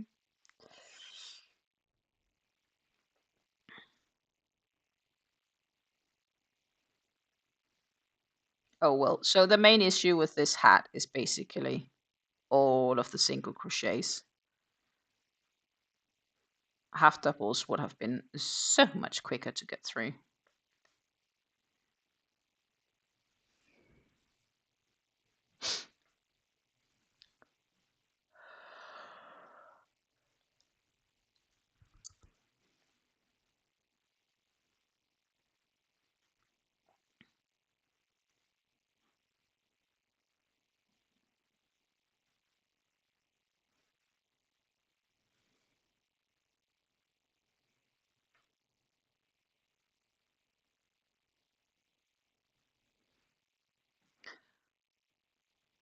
Mine is stitching fast, just teeny stitches.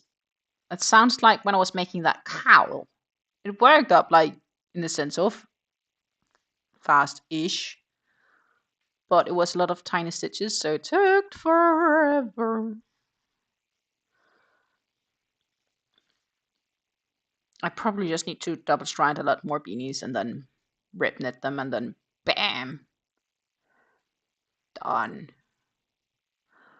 I have 2 skeins waiting to be consumed, but I want to triple strand them, and I'm not sure if I want to get what yarn I want to get for it, or how and what. I am debating on just a basic acrylic from one of the dollar stores. That will probably work fine because it is the acrylic yarns we also did the others in, but then it would not be completely the exact same yarn, which is probably fine. I'm just uncertain if it stitch-wise would work up as what I think it would be. I'm actually messing with a corner to corner donation blanket, but not getting into a flow state with it. Oh, okay. Lisa's using sock yarn on 2.75mm needles. Yeah, that takes time. That's just how it is. You know that. Right, like...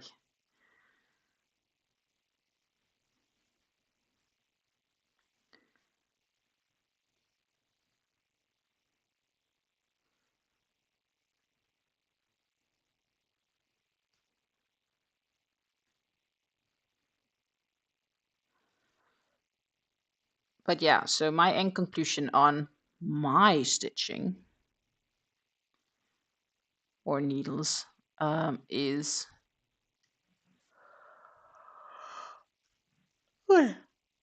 Sorry. That I definitely need to frock that piece. And then... I don't know, maybe I should make elephants.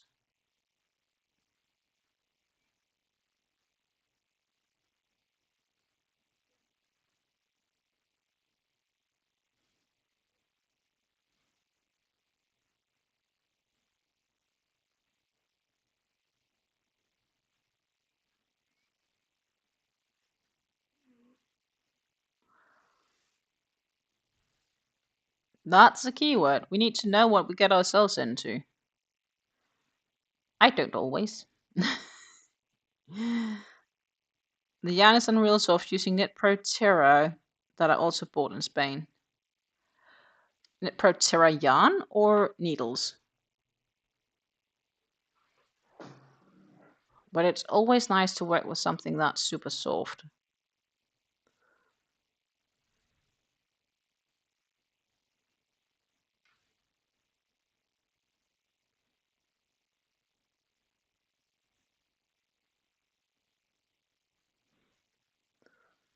Knit Pro Terra yarn.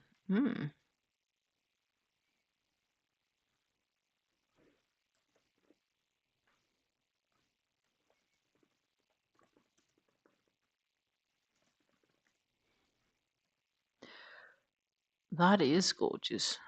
Well, there's a few options. Let's just pop over because we want to. I mean, this is by a Dutch store, Dollop Wool. I've not shopped there before, but there are a few options. €17 for a skein. It's not too bad. It's 100 grams to 180 meters approximately. 75% extra fine merino wool and 25% polyamide.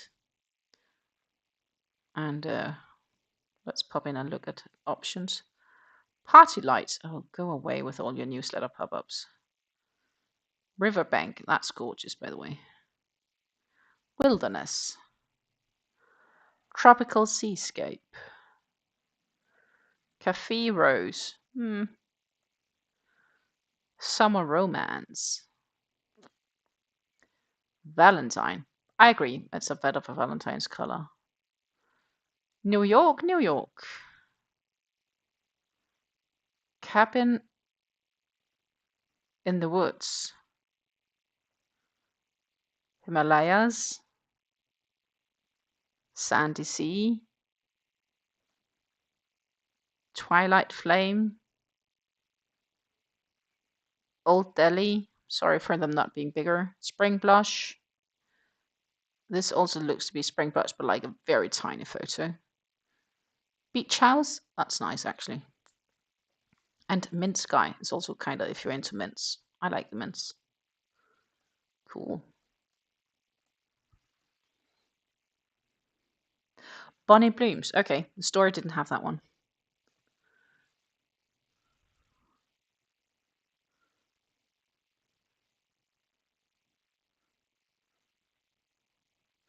But it's good to know it's soft, should I ever want to go that direction.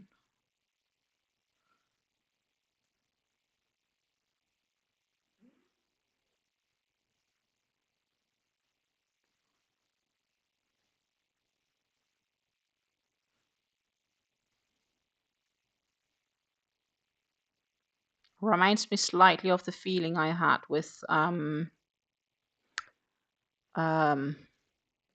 Malabrigo. I found it so lovely soft to touch. Think cotton candy pink and blue with dark speckles. Okay. And that's for the Muscle Pro hat.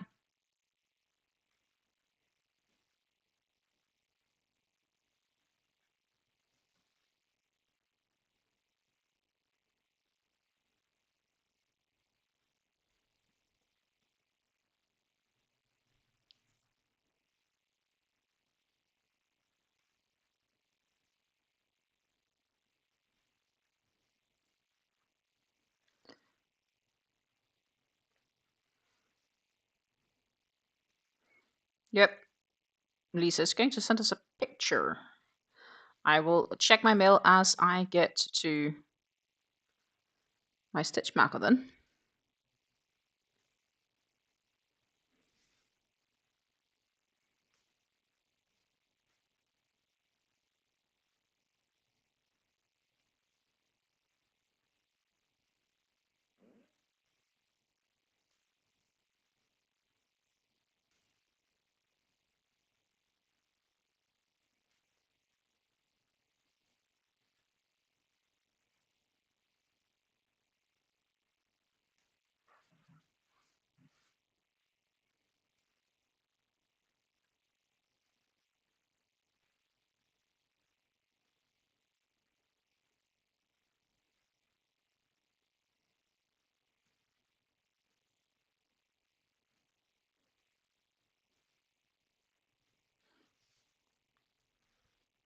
So I'll probably need to look into the waistcoat or maybe something else before Wednesday, because this, my friends, is probably going to be gone before the next live.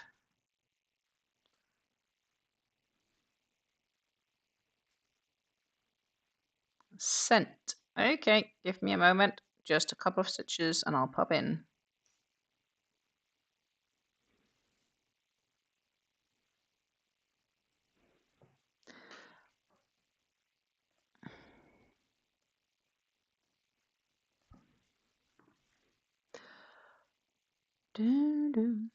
After the last round, work another 4 single crochets after the stitch marker. Stop in line with the slip stitch start finish in the round above.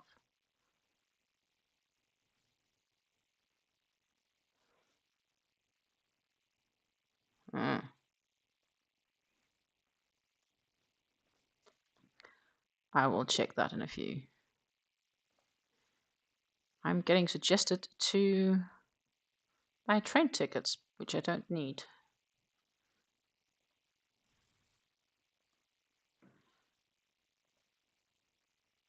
Let's pop over. This is the gorgeous yarn that Lisa is currently knitting with, or it's the hat that she's knitting on.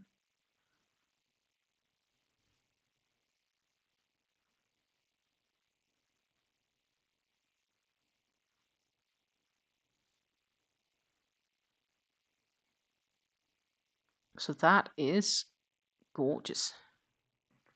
Quite soft look. Definitely can go a bit in to get a better idea of the details here.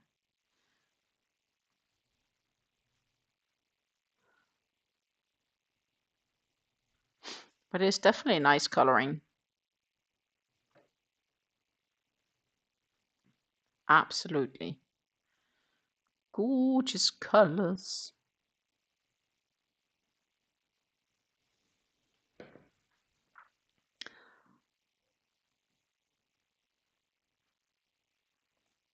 Oh, that was the wrong one.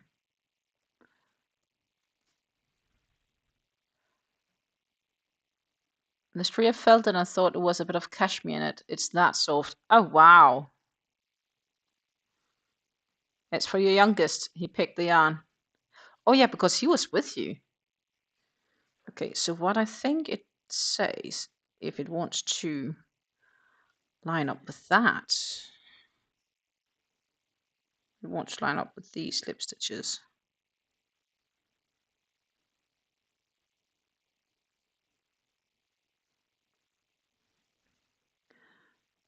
And we need a few more. That's true. Okay.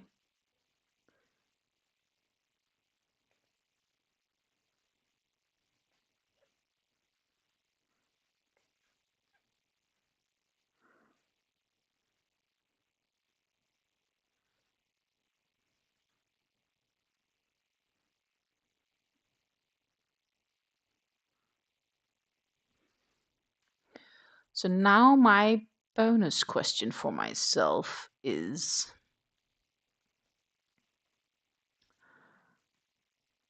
it says work a round of slip stitches all the way around the last row of single crochets with the color Nougat.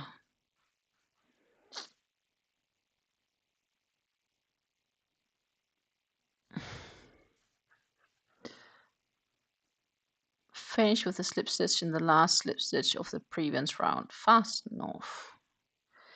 Yeah, so I guess that would be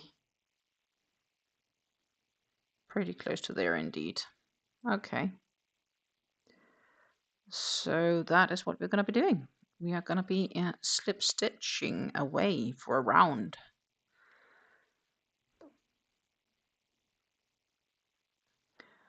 And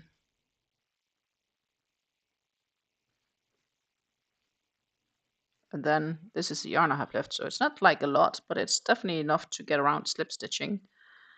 And then I'll have a scrap.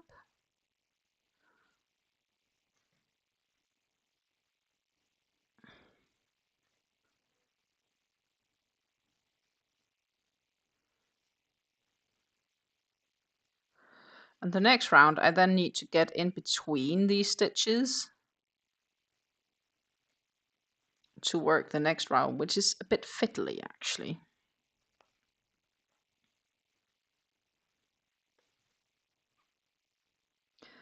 Oh, no, Stina, that's not slip stitching.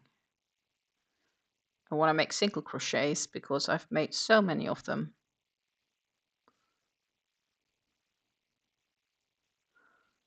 So I'm subconsciously ready to do more single crochets.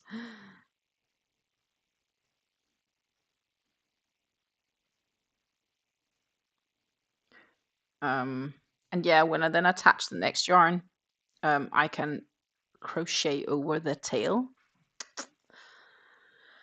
Clever me.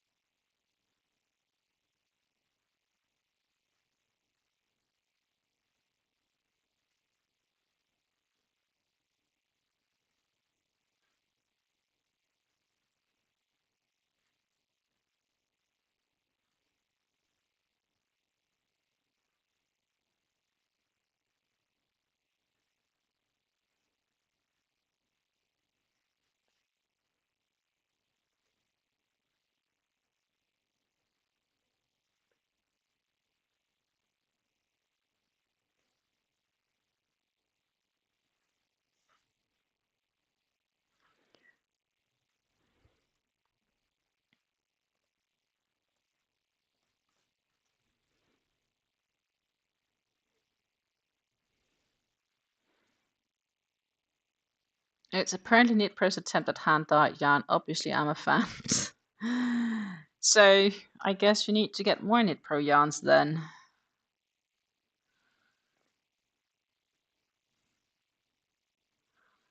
But it sounds like it is indeed then very nice yarns.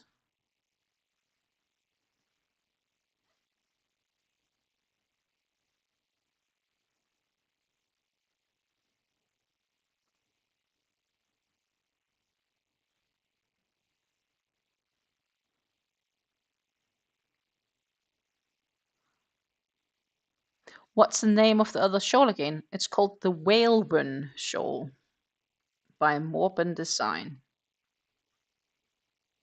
That's the one I'm debating on. I may need to spend some time this weekend and look up yarns for it, or maybe I need to do it sooner so I can get started on it. So what I'm probably gonna do is at some stage this week, I will have to read through the pattern to ensure whatever I end up choosing will also be what I end up expecting.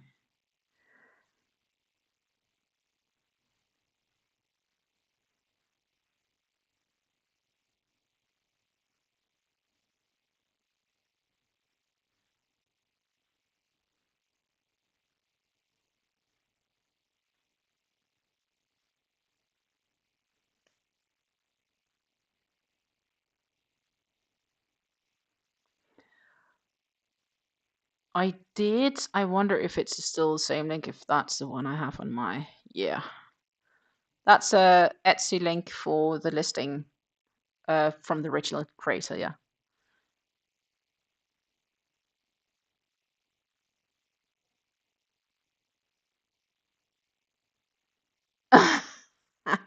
I kind of feel that Shawl wanted to have a Tolkienesque name, but not like pay rights. Probably. I think it looks nice. So that is likely going to be my next shawl project. I also have a few red teapot atelier shawls I want to make, but reality is looking at the Velven and looking at the red teapot atelier, then Velven is a little bit less complicated or less intricate, and therefore I believe it's a little bit better to bring along. I've played enough Dungeons and Dragons to know both Tolkien name when I hear one. Fair enough. Fair enough.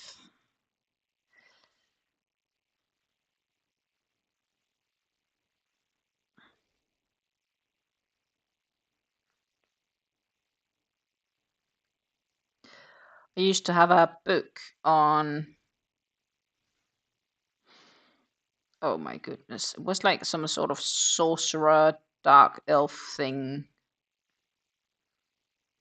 Probably still have it. It was a class.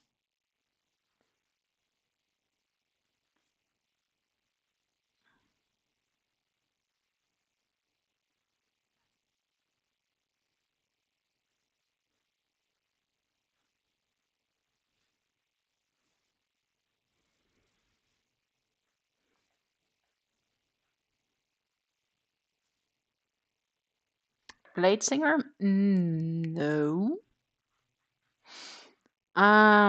It's on my parents' place. The book, that is.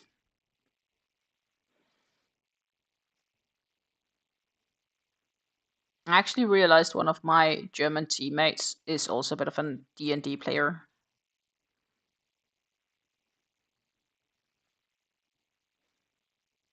So that was a bit fun. But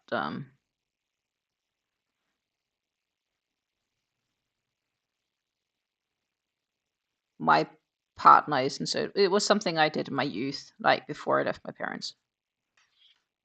It's a long time ago. If I get my premier yarn order before I go to Mexico, I'll take that yarn with to start the Yorkshire blanket. If not, I'll take the yarn to make another Ceylon shawl. Just haven't decided on the yarn. Yeah, that's always a question. I mean, I have enough options as well in my yarn stash to be in doubt on what yarn to bring to anything, but I think it is likely gonna be a cake of either yarn art or so like the yarn art flowers / hobby twisters, depending on the color I choose for. It just feels like it's the right choice for the shawl. Also, because if I do need to make some sort of a solid beginning, for example, like I have the white, cream white, I still have some leftovers for that. I could use that if I wanted. No single crochet, Stina. Slip stitching. So it is still rather open what colors I'm gonna choose. I think I'm gonna have a look at my stash and then I'm gonna read the pattern, and then I'm gonna have a look at my stash. And then if I have multiple choice options, I may have you guys help me choose later this week, either Wednesday or Friday. How does that sound? Good idea.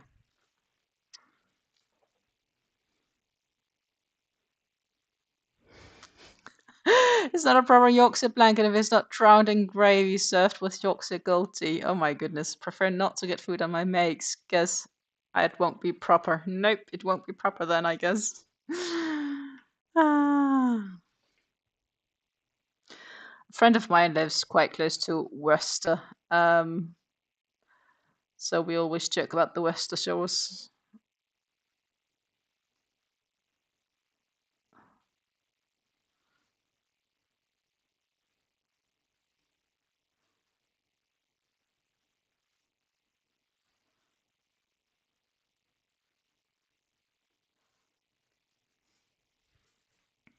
Now one knows why this bucket hat takes so long. It's the slip stitches and single crochets.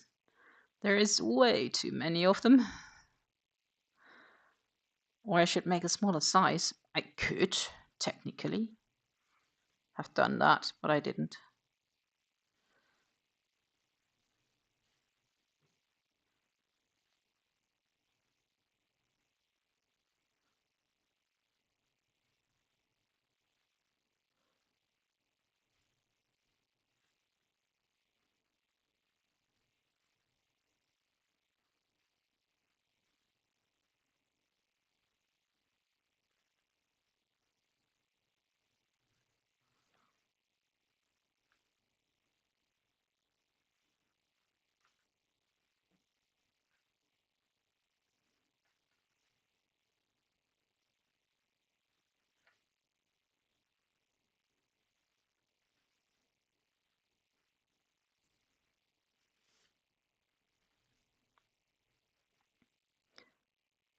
One thing I despise in food YouTube is people not being able to pronounce Worcester sauce.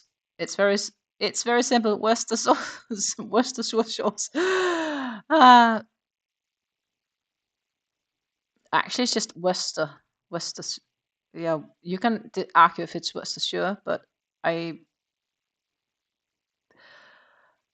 I'm told he lives in Worcester, so. That's why I'm calling it Worcestershire. Worcestershire. Yeah, Worcestershire technically is Worcestershire. Worcestershire. Sure, Worcester. Jesus. Who would have thought English should be difficult to pronounce? But it's the same with the Gaelic names and so on. They make zero sense either.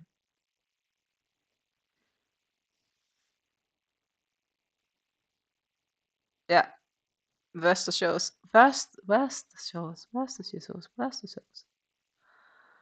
I think it's just that. We call it wash your sister's sauce.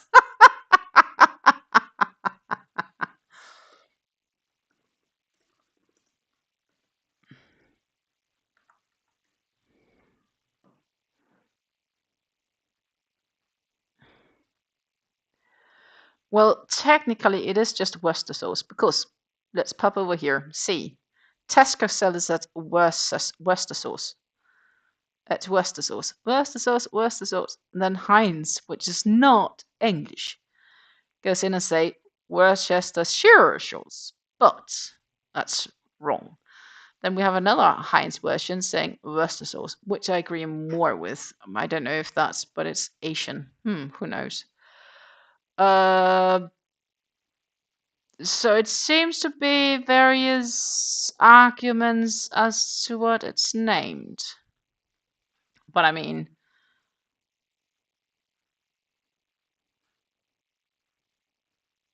to me, it's Worcester sauce.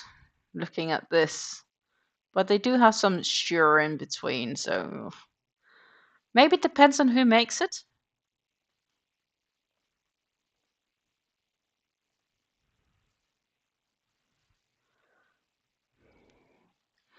Lee and Pairing is OG. Lee and Parents is what I buy. Okay. OG, oh my god. Originals.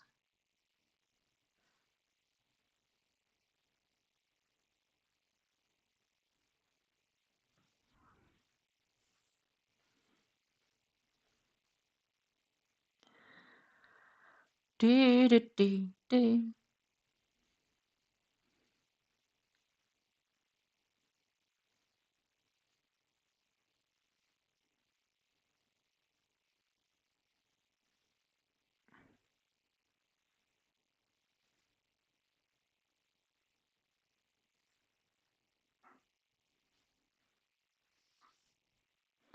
I don't buy it super often, but I would rather get the better product than the cheap stuff. You know, for many things, I can't do cheap stuff. Actually, like for example, if you want to get orange, like Fanta, we don't necessarily need to get the real Fanta. We are fine with whatever we bought. Most of them taste about the same, or they all taste well. They do taste different, but I mean, they all still taste good. But opposing world is cola. My goodness, cheap cola is just, well, it's drinkable, but it's not tasty. Um, so here in this house, we actually intentionally buy a Coca-Cola. And that is intentional because, as simple as it is, it's the best. If I drink Pepsi, I am open to drinking Pepsi, but Pepsi is not necessarily my trademark fan.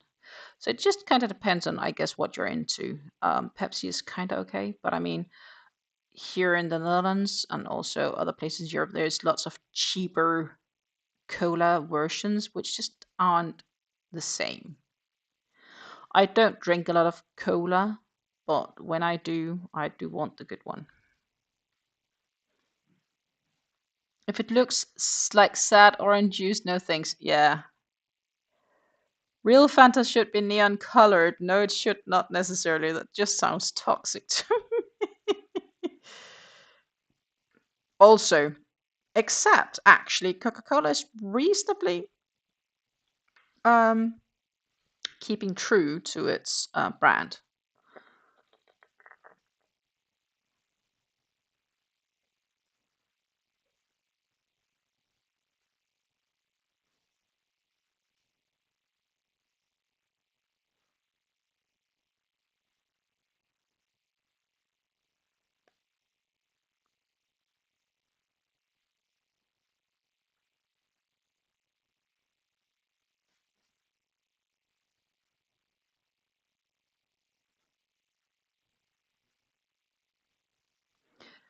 Guess what, my friends?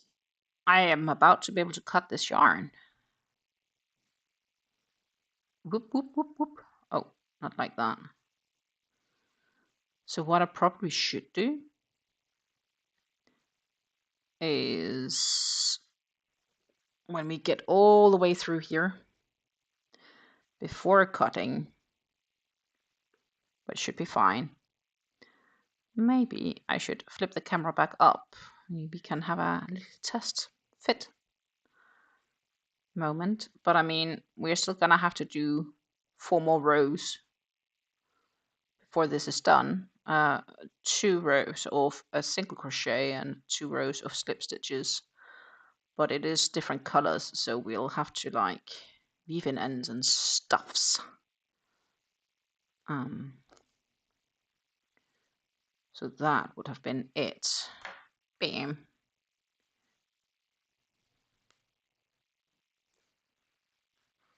Speaking of cola, did you know that in the early 1990s, PepsiCo had the world's 3rd largest navy for a short time?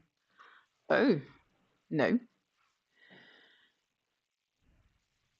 Coke in Europe tastes different from Canada. US Coke has more cinnamon than Canada, and Mexico mostly uses cane sugar, and there is very different tastes. Okay, fair enough. What yarn I'm using? I am using Drops Paris for this hat, which is basically like a cotton 8/8, so it's a DK cotton, if that's helpful. So that's the brand, and I have the 2 other colors that I'm going to show.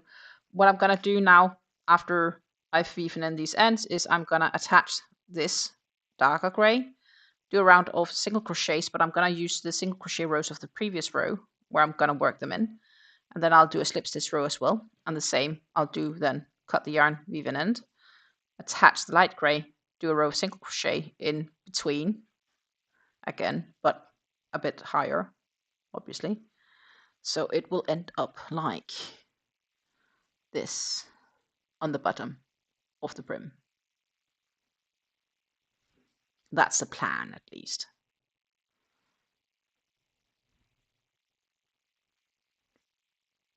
The weather in New Jersey is 81 degrees Fahrenheit, so about 27 degrees Celsius. Wind is blowing from west southwest at 4 miles per hour, and the current humidity is 49.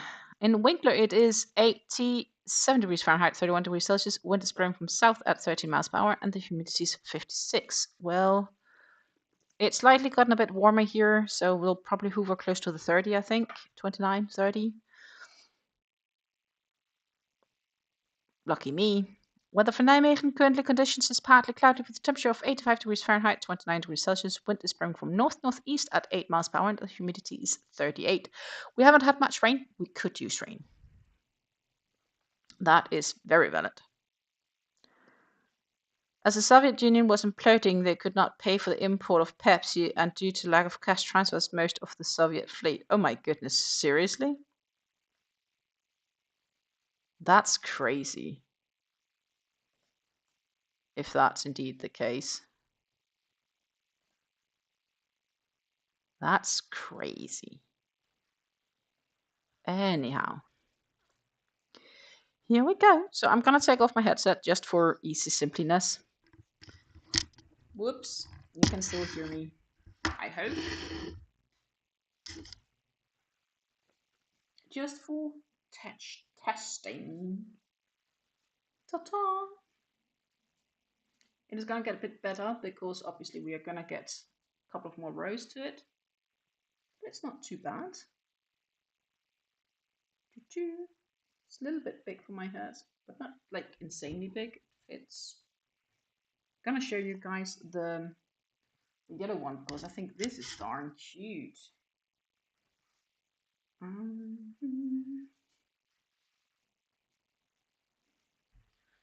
This yarn is, so I'm using the exact same size for the black as I'm using for this, and this is slightly tighter because this yarn is slightly thinner. It's not much. It's very close.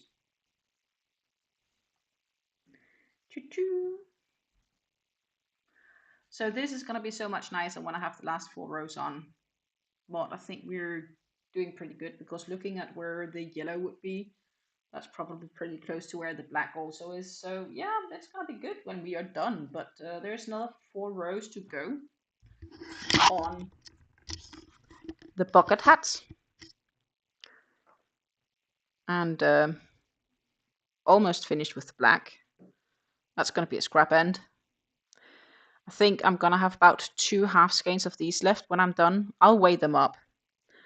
But I think I'll consider the black so good as done, and I'll just wrap it up and put it into the scrap stash of things. It will be used for like embroidering eyes on amigurumi and similar things. That's currently the plans I have. This brief arrangement led to enduring internet legend that Pepsi temporarily commanded the world's 6th largest navy. Or 3rd, yeah, but still. It's a bit funny actually when you tell about it. Indeed. It's that's interesting. So I think that's pretty much it for today. It is 1 minute to 5, which means that I need to get started cooking. And we didn't talk about dinner yet, but I will tell you shortly what we're going to do. I am going to make sort of a meatloafy thingy. So I am instantly, and as I'm shutting off here, going to turn on the oven. And I will make a meatloaf, but it is going to be embedded in a zucchini. It is a yellow zucchini that I got from the neighbors. So it's sort of a meatloaf zucchini thing. So it is actually quite healthy. Yum, yum. So that is what I'm going to be headed up to doing. Thank you so much for hanging around today. I had an absolutely wonderful time in your company as always. If you're rewatching this stream and you started from the very beginning and you ended here, thank you so much for your support. Love you so much, as well as I love everybody who was hanging out with me today. I will see you guys on Wednesday if everything goes as planned. So I'm going to say thank you so much for watching. Take care. Happy crafting, and bye until next time.